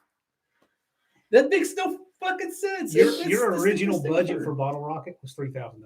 Right. So I'm looking at, That's I'm looking half at of your valve train's going to eat up a majority. now, the hydraulic rollers in there now cost me $4 something, like mid 400s, right? It was like the jobber cost on, right? Oh.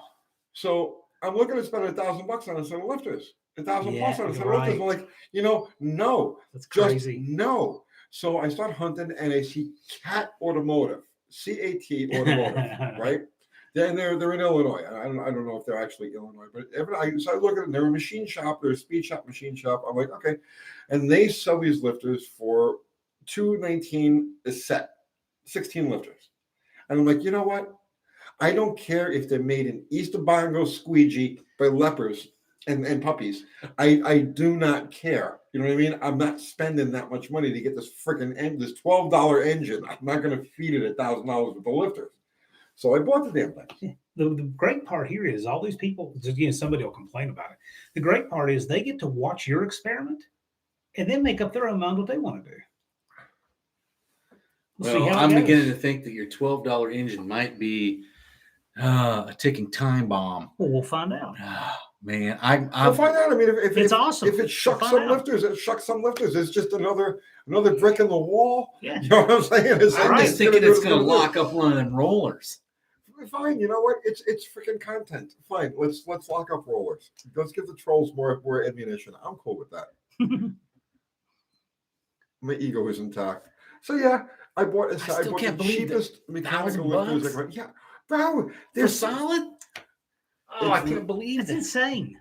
I hunted and Look. I hunted. If you own a lifter company right now, you can rule the world.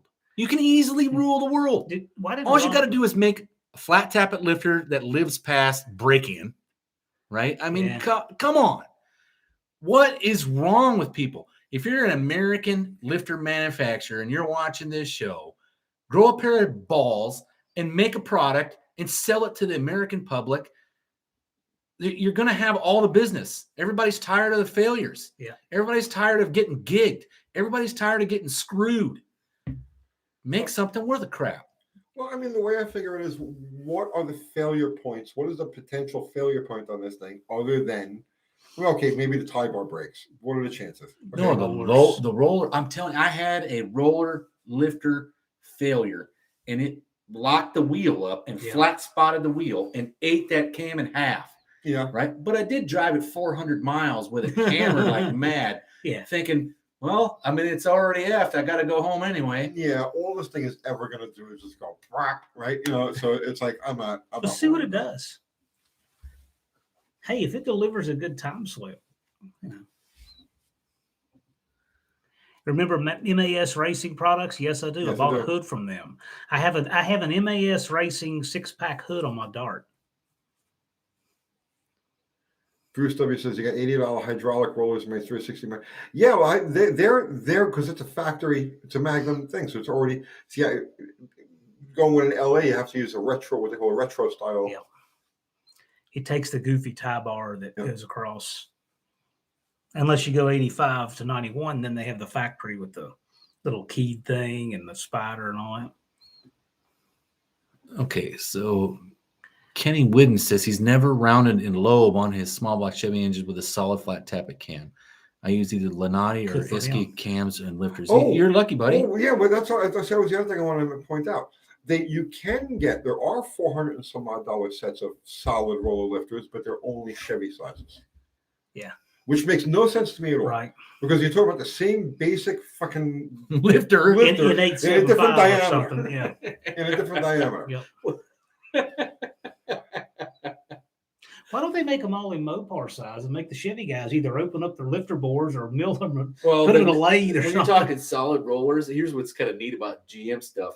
all the motors have the same diameter lifter pretty much. Yeah. Right? So you can pretty much interchange them all. And They're all- Chevrolet with the fit in the Buick. They're all 875 or 842. I don't know about Pontiacs and Olds. I know they got a different height on the lubrication, but Olds hydraulic lifters fit in a Buick. So I'm assuming they can probably use a Chevrolet roller. Roger doesn't use make lifters and cams. Yeah, and they're really freaking expensive. Black market lifters, Peter Kovacs. Yes, you should make them. Well, and here's going to be the problem. Like, you just need an American manufacturer. I guess it was saying the other day, somebody put up on your Sunday Night Live that Howard's Cams posted on their page that the only flat tappet manufacturer in the United States just closed up this year, right? Wow. So I saw that and I went over to Howard's Cams Facebook page, and no lie, it says that. But it doesn't say that they're permanently closed. I'm assuming they probably are.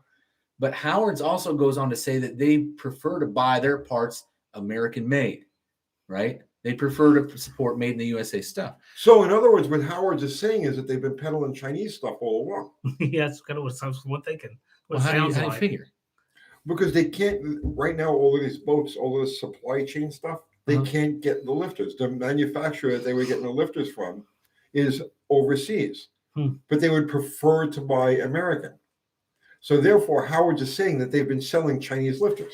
Yeah. Well, no, they would have had to just start doing that recently because the only manufacturer that was making hydraulic flat taps just closed this year. That's what they were saying. But where are they? Were they here in this country? Or Was were it they- theirs? They were in the U.S. But then they said that they would prefer to buy something from the U.S. Right. They said that the only manufacturer that was making flat tappet lifters Here closed in the this US. year. Right. Closed this year. Okay. And that they would prefer to buy American made, but apparently you can't. Okay. So, I don't know what I'm going to do. I just know I'm going to put together my Buick Stage 1 motor with the remaining parts I have. And then whatever else anybody else gets, that's your own It problem. better last forever. Bruce W. Tony, cheap roller lifters at $80, like the $80 ones I got. Would you think they are remanufactured or new at that price? They're probably new, because those were the Magnum roller lifters we used in the zillions of engines that had those things. So I'm sure that there's probably millions of those things in the pipeline, and because it's just a simple drop-in thing. I don't think that would be much of an issue. You would think with the global reach of the UTG network that somebody from Howard's Cams would be watching this or hear about it and respond on here.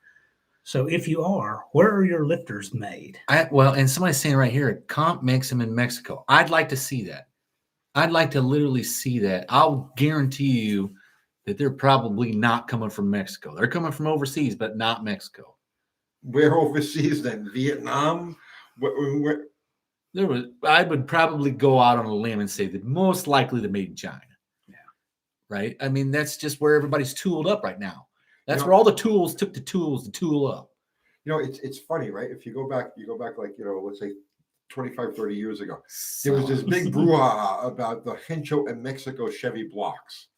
Remember that? Oh yeah, the Mexican blocks. I was doing a lot of Chevy motors at the time, so I was surrounded by people who did Chevys. So my garage always had a couple of small block Chevys in it, and that was the thing. It was, it's a Hencho and Mexico block. Get rid of that thing. Get me a real block.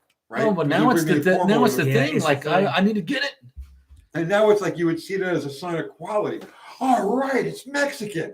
You know what I mean? Carl Spackler asked if any of us guys have heard of David Vizard. You mean the David Vizard that works at Wendy's here? It's the only one I know. Yes, we know David Vizard. Yes. Okay, Dave cares for you. Dave cares for us, and he sent money to show how much he cares. Tony, where can I buy the Chinese lifters like Bottle Rocket, and how do you make that thing wheelie?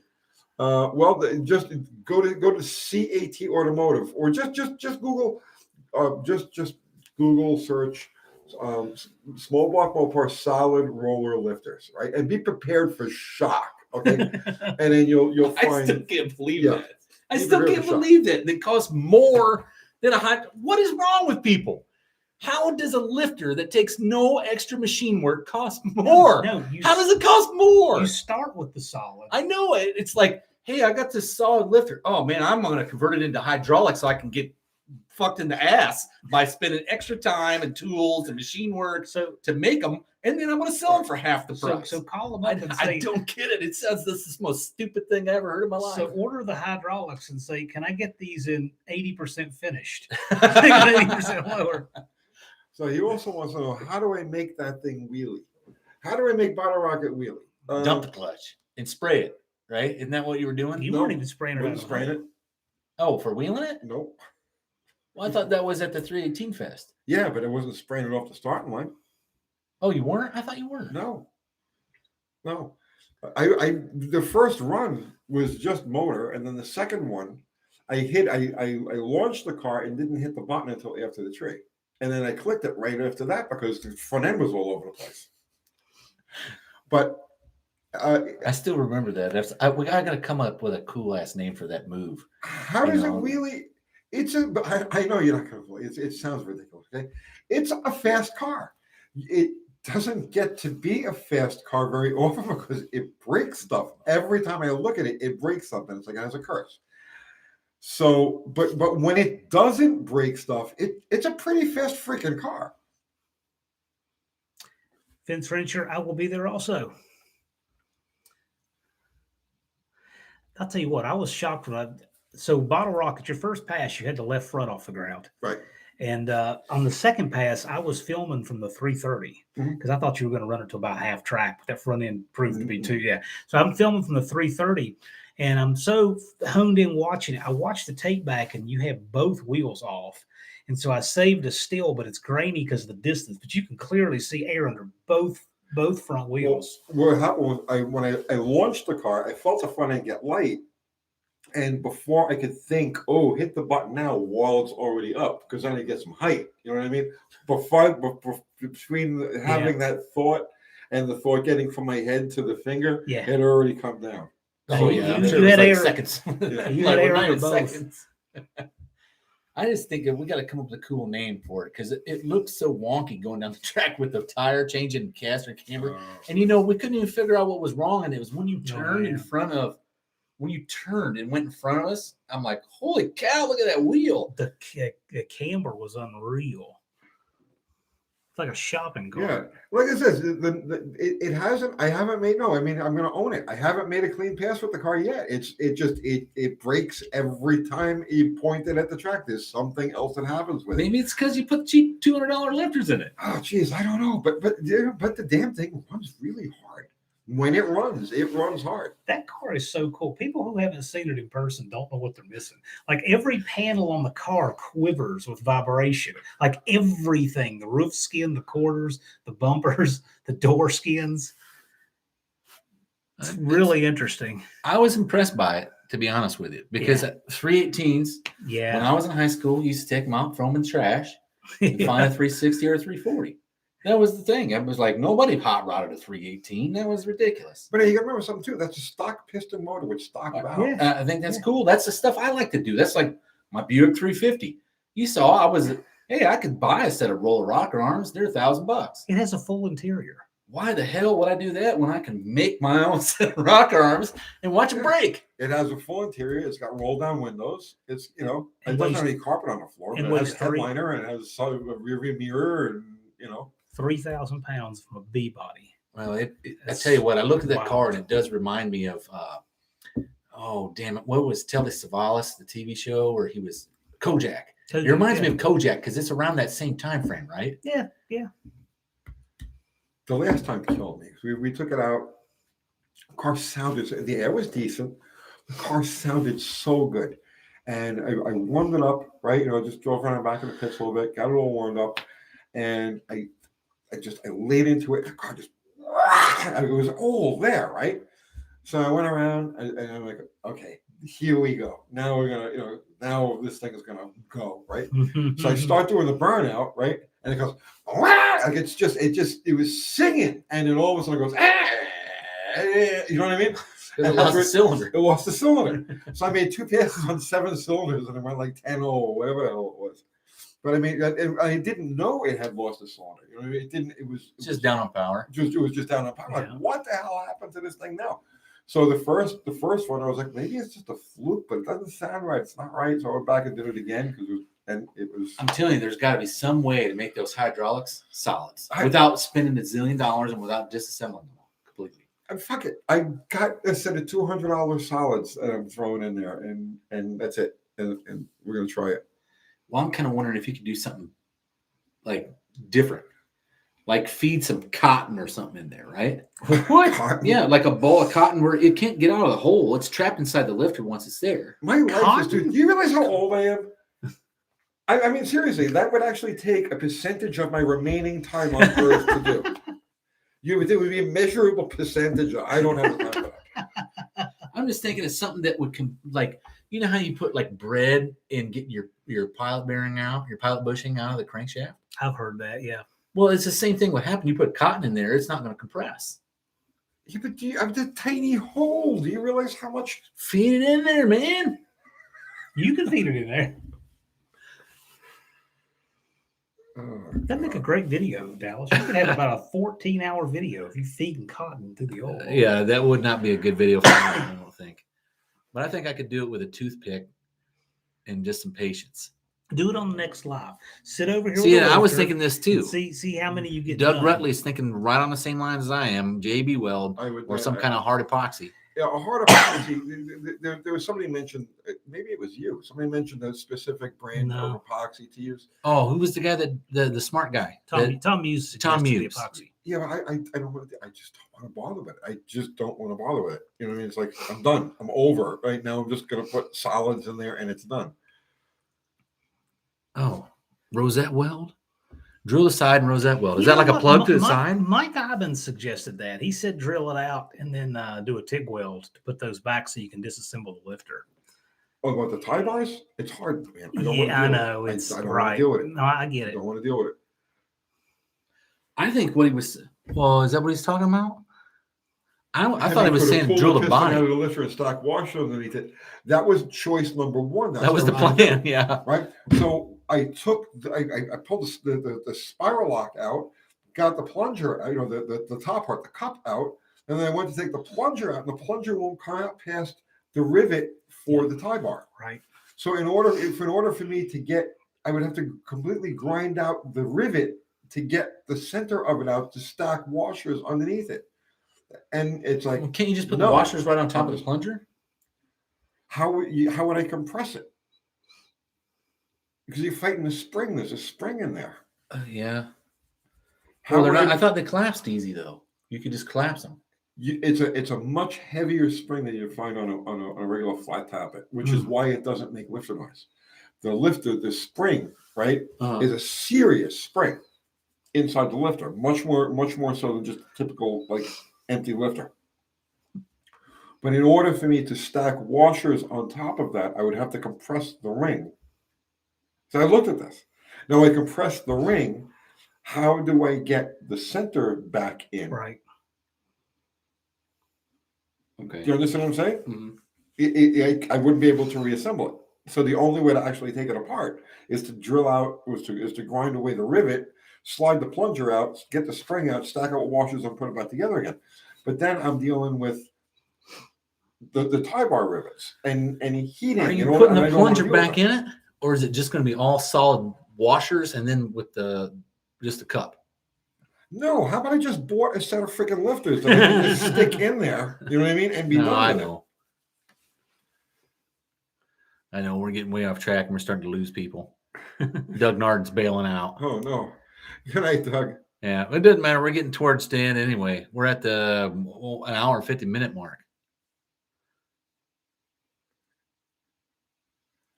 Okay. Kenny Wooden, just put a flat top at Lunati or Ischicam? No flat toppets, no. Lift the set up with bottle rocket. Do the break-in with weaker spring pressures, or the springs and bottle rocket single double coil. Kenny, where have you been? Like, this is like ancient. There's the springs are 340 springs. They're doubles. I have no problem with it. We went roller last year. Right? There's no problem as far as any of that goes. The problem is that the lifters are bleeding down. It's an epidemic. It's not just me. It's everybody. Actually, if you watch Roadkill, they had the same exact problem with their Mustang, that Disgustang, or whatever they call it. Same lifters, same exact problem. Only with them, they wiped out the motor. They ended up wiping out the motor. Oh, that 408 they just built? Yeah. Oh, that sucks. So yeah, that's the issue. The lifters they bleed down and they don't fully pump up. So now I'm going with solids, with solid rollers. The Kickendell is here. The Kickendell has showed up. Just in time. All hail the Kickendell. I know you got 10 minutes, Kickendell. Get your questions in. Fubar posted a link for your AHRA. Thank Sweet. you. Thank you, Mr. Fubar. And the He's link all over for it. the Uncle Tony's Garage official merch. I'll tell you what mod is not all over it. John Wilburn guy is such Nah, Oh. he's such a slacker. a... I'm telling you. The best mod on the planet is Fubar. Oh, It's not even a contest. He is the best mod. I don't know how to even rate mods, but I'll have to take your word for it. Yes. Well, I'm telling you, he is the best mod ever. Proto ordinance. What about sleep? He's saying sleeving the block and running GM roll lifters. No, it's not cheaper. Have you ever had a lifter board sleeved? No, it's not cheaper. Nothing that happens in a machine shop. Oh, Anthony Ingstrom, I just fit a 350 Buick test block. He's asked me what's going on with my 350 Buick super stock motor. So I just fitted a block in the car. I'm trying to wrap up the last of the things I got to do for this year with AHRA, and then I can kind of focus on the aftermarket or the stuff I wanted to do in the off season. But I'm busy fabricating an oil pan. I got to make a windage tray, and I just picked up a crankshaft wiper. Isn't that what they call them? Wiper? A scraper. Yeah, crank scraper. I picked. There's a guy that makes one. It was the neatest thing. I kind of just stumbled upon Johnson Ishihara crank scrapers. They're out of like Florida. Okay. They make them for everything, right? And they made it for a 300 Buick. I called the guy. I said, "Is this for real?" He said, "Oh yeah, I just made it because the 215 guys. I bought a 300, and I sold the 215 guys the crank out of it." And I had the block sitting here. So I just made a crank scraper. And I'm like, well, cool. It fits my 350. So they don't make an oil pan for them, but they make a crank scraper. Smoker Ranch SNS Engines has something for the hydraulic lifters to convert to solid. Yeah, for the Harleys. Don't remember exactly what it did. But I can't take these ones apart without destroying the rivets for the tie bars. Don't you understand that? It's a different setup. Thank you, Fubar. Bruce W. About 7-ish.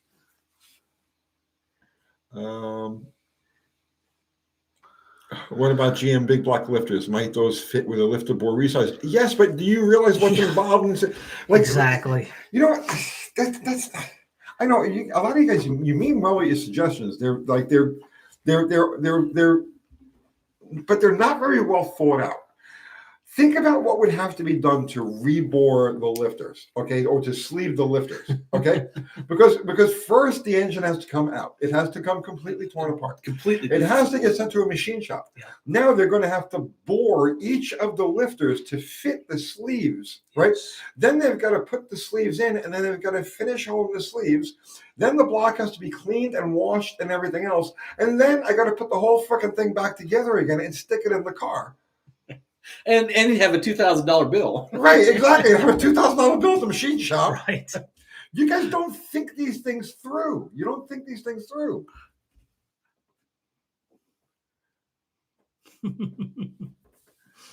Billy Bob Holcomb, how are the rivets on those lifter bars made? They're hardened steel. I don't know how they're made. It's got a big button on the one side and a big protrusion on the other side. And They're probably pressed. yeah, they're pressed like it's like probably a hot press thing. And I'm just not gonna mess with it, man. I'm not gonna mess with it. generally when you get to rivets like that, you're like, okay, that's it, because I can't reduplicate Yeah. that. No, I have experienced lifter bar or crossbar failure on fuel cars, and I know the kind of damage that happens when one of those lifters gets sideways. I just don't want to deal with it. I just don't want to deal with it. Scott James says cheaper to LS swap it. Yeah, it actually would be. It probably would be, Yeah, honestly. seriously. I still can't believe I'm floored about the whole solid being twice as much as a hydraulic. Twice? You More says than 800 bucks is 400 for a regular hydraulic, and then 800 for a. That was only for the Chevy. For Chrysler, it's you're looking at $200 for a pair. times See, 8. right. Okay, Times 8 Yeah. so 1,600 bucks. Yeah. Yep. for solid roller lifters. And it's 400 for hydraulics. No, it would be 480, almost $500 for Chevy solids. No, just hydraulics. You bought your hydraulics for 400, right? 4 and change, yeah, 480 something. So they're selling the which start off the solid rollers. I mean, the hydraulic rollers start off as solids, right? And then they machine them. I'm with you. I'm with I you. just still don't get the math on this. Come on, guys. I don't either, but you go online and research this stuff yourself. Oh no, I believe it. I believe it. Ridiculous. I've seen more stupid shit than that, but well, very little. But that's, to me, is shooting yourself in the foot. Shooting yourself in the foot. If you were like, let's see, if we had maybe that's what we should do, is just buy a freaking machine shop and make lifters. You know why I say that? Think about it. We go through manufacturing lifters. Crane or Comp actually now might sell one set of those $1,600 lifters, but we'll sell 700 sets. Shane Coons, hey Tony, I'll sell you a set of cheap roller lifters that I never use in my 360. They're a no-name version of the Comp Cams type. Probably came out of the same factory. Probably are they solid? I'm not interested in a hydraulic lifter ever again in my whole life. I'm never going to be interested in any sort of hydraulic lifter again for as long as I live. Another piece of technology you have sworn off forever. Yeah. Really? No more flat tappets? No more hydraulic rollers? Flat top it when I absolutely have to, if I have no choice. But yeah, no, man, I'm done. Solid rollers on everything from now on. I'm Solid. done. I'm done. I am done.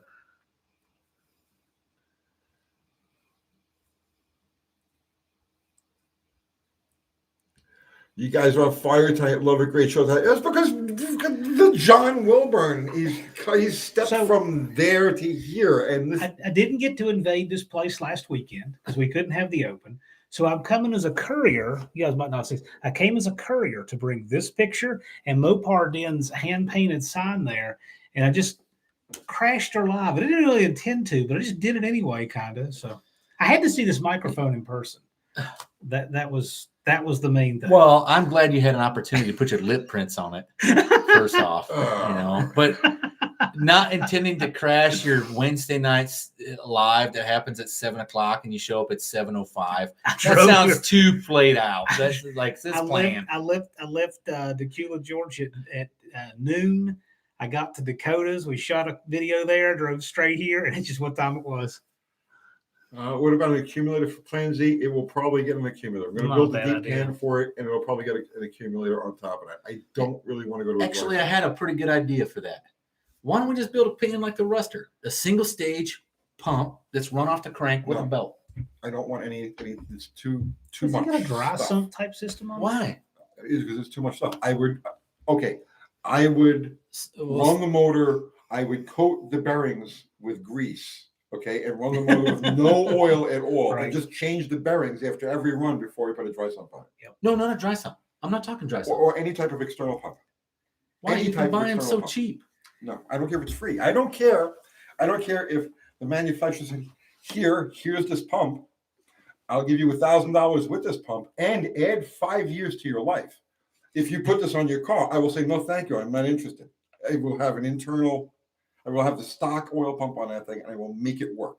It's the same reason that you don't like fuses and you don't want to cut those little rings off the head on the slant six because it starts to lose its identity. Yes. There are certain things you just don't do. Right. It's like, I don't believe in fuses. If it's a car that I'm building for myself and you said, I will give you $10,000 and 9 years to your life if you put fuses in this car that you're going to try to race, I would say, no, thank you.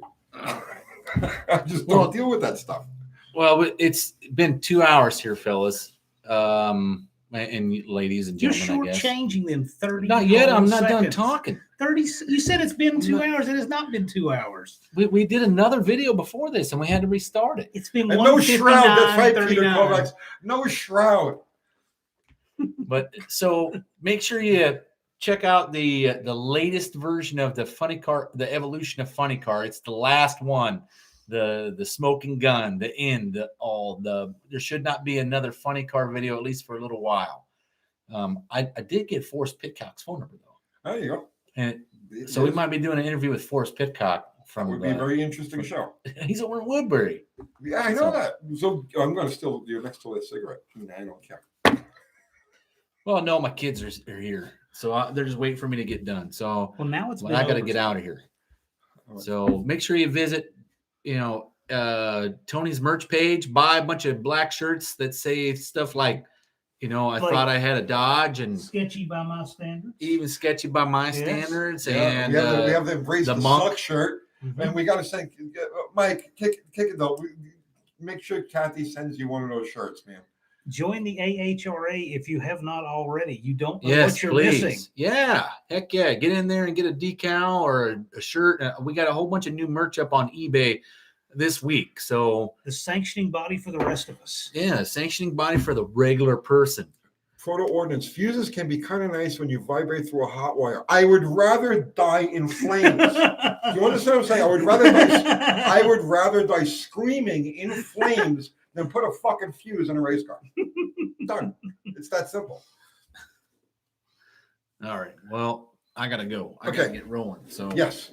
So Dallas is out of here. He's going to run out of here. You want to hang out for a few minutes? I can. That's what you want to It do. doesn't But I matter. will split in just a little bit. Yeah. Well, you got to you got to hit the road. Well, I'm going to give Dallas a head start because I'm not going to climb over him to leave anyway. Right. So That would be totally not that's happening. what Dallas did. climb over No, Mike no. right there. No. Watch. That was a little too You clear. got way too I much did that on Mike. purpose. That was We intended. just went to an NC-17 with that You stuff just you just freaked me did. out. I just got you pulled off of YouTube. I'm sure. Yeah, you got Tony demonetized. Thank you. All right. Really, King. I'll see you all next week. See you later, brother. Man. Dallas, Yeah. be good. Yeah, John, and Yeah, I'll man. catch up with it, man. Yep. There was nothing that was important about the phone call. I was But I- calling you for I something. still owe that- you call. Well, I forgot about what it was even about. So. Okay, cool. All right. We'll see you, man. Really, King. I've always wondered how much time an accumulator will cover. It'll cover a quarter-mile pass. A 3/4 accumulator will get you down the track. James Howard, I have lost 2 races because of a faulty fuse. Right? It's like, I just don't want to deal with it. Okay, what's the one thing that fails on a riding lawnmower all the time? It's the fuse. You know how you fix that? Get rid of the fuse. So I have a 30-year-old riding lawnmower that had that problem, and they got rid of it because of the fuse. So I just wired around it, and that's like 15 seasons later. I've never had a problem with it. No. And here's the thing, right? So you blow a fuse. Yeah. Now you got to go trace for the You're short, right. right?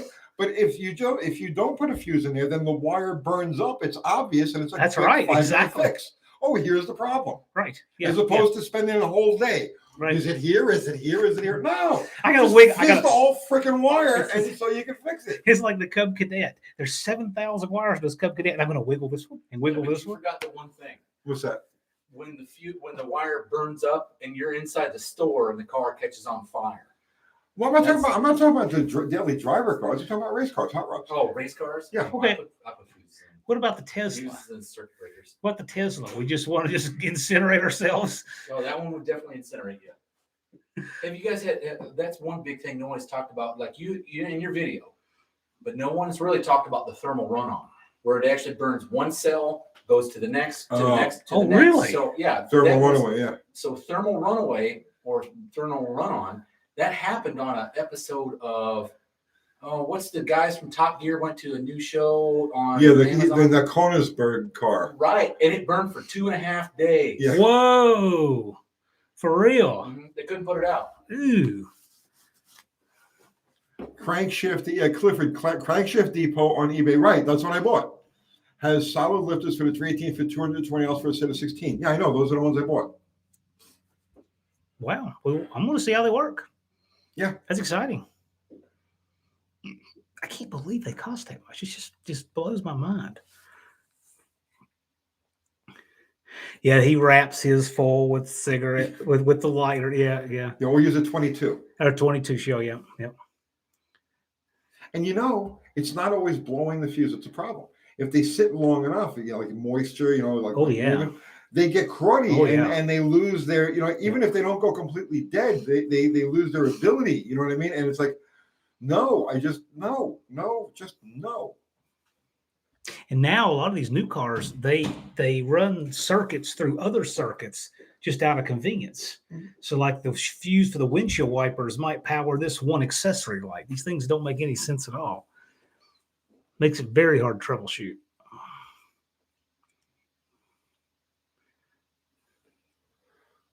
Carburetor question, motorcycle man. Carburetor question. I have a 600 Harley and a 4.3 Chevy V6. Has a set of 66 jets in it right now.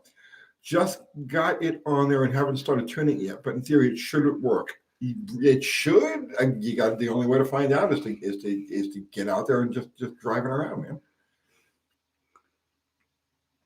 I've sanded fuse terminals on glass fuses. Yeah, you have to. Periodically, you actually have to.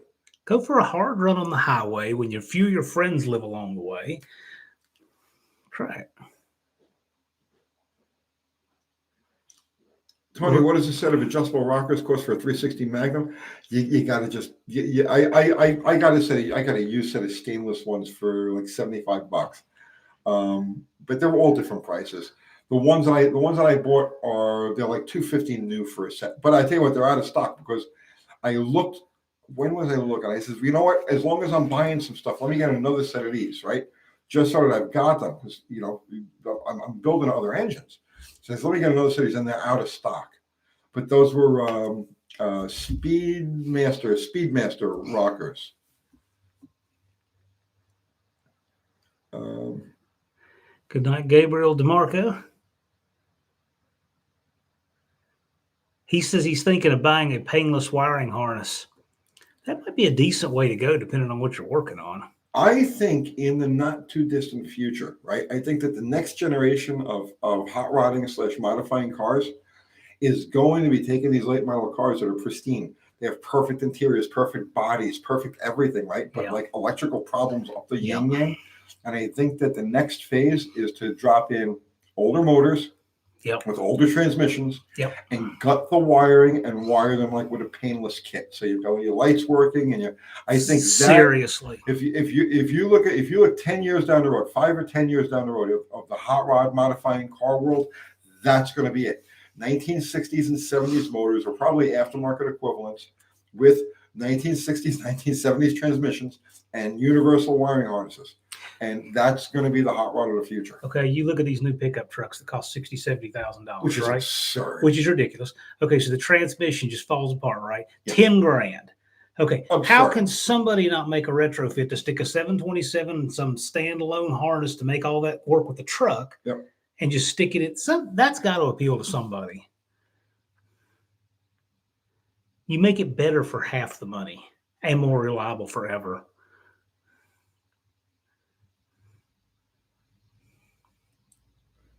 Which tells us how far we have devolved, that all that stuff has gotten that out of hand, that we even consider things like that.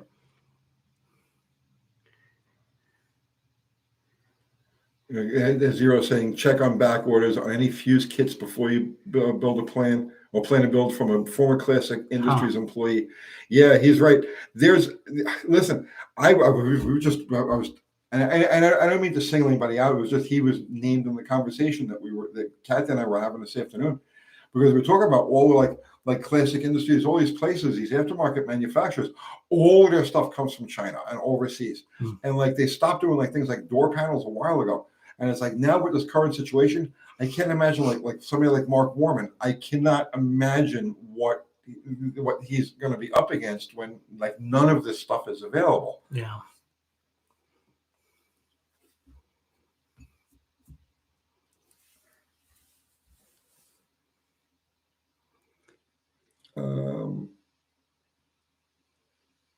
So, all right. I think you want I got a call. Yeah, sure. I've been talking for too long. Sure. And I gotta go home, man. I'm tired. Yeah. Well, Um, I had the easy day. You I was did? just riding around, hanging out with Dakota. So, guys, thank you so much. Everybody contributed super chat. Thank you. Always appreciate it. Keeps the wheels turning. Buys me lifters. Go us, right? Everybody contributed. Great conversation. Thank you. Our mods, Airy, Fubar, Zero. Thank you for picking up my slack. Yeah, you're right. Right. It was like you weren't even missed. I Look know at it. I know it. I even called in an airstrike to time out Dakota. They're on top of that. it. That's right.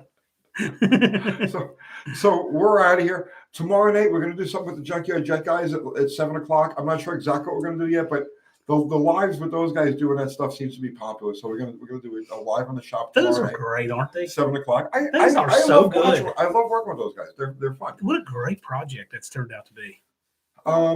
And the usual Sunday night show. And people keep asking about Steve Magnianti. He's got some auction stuff. We're gonna have him probably. I'm gonna look to book him next week. I got to give him a call tomorrow. So that's it, guys. Thank you so much, and I'll see you tomorrow night. All right. Good night. Thanks for putting up with me. And boom, we're out.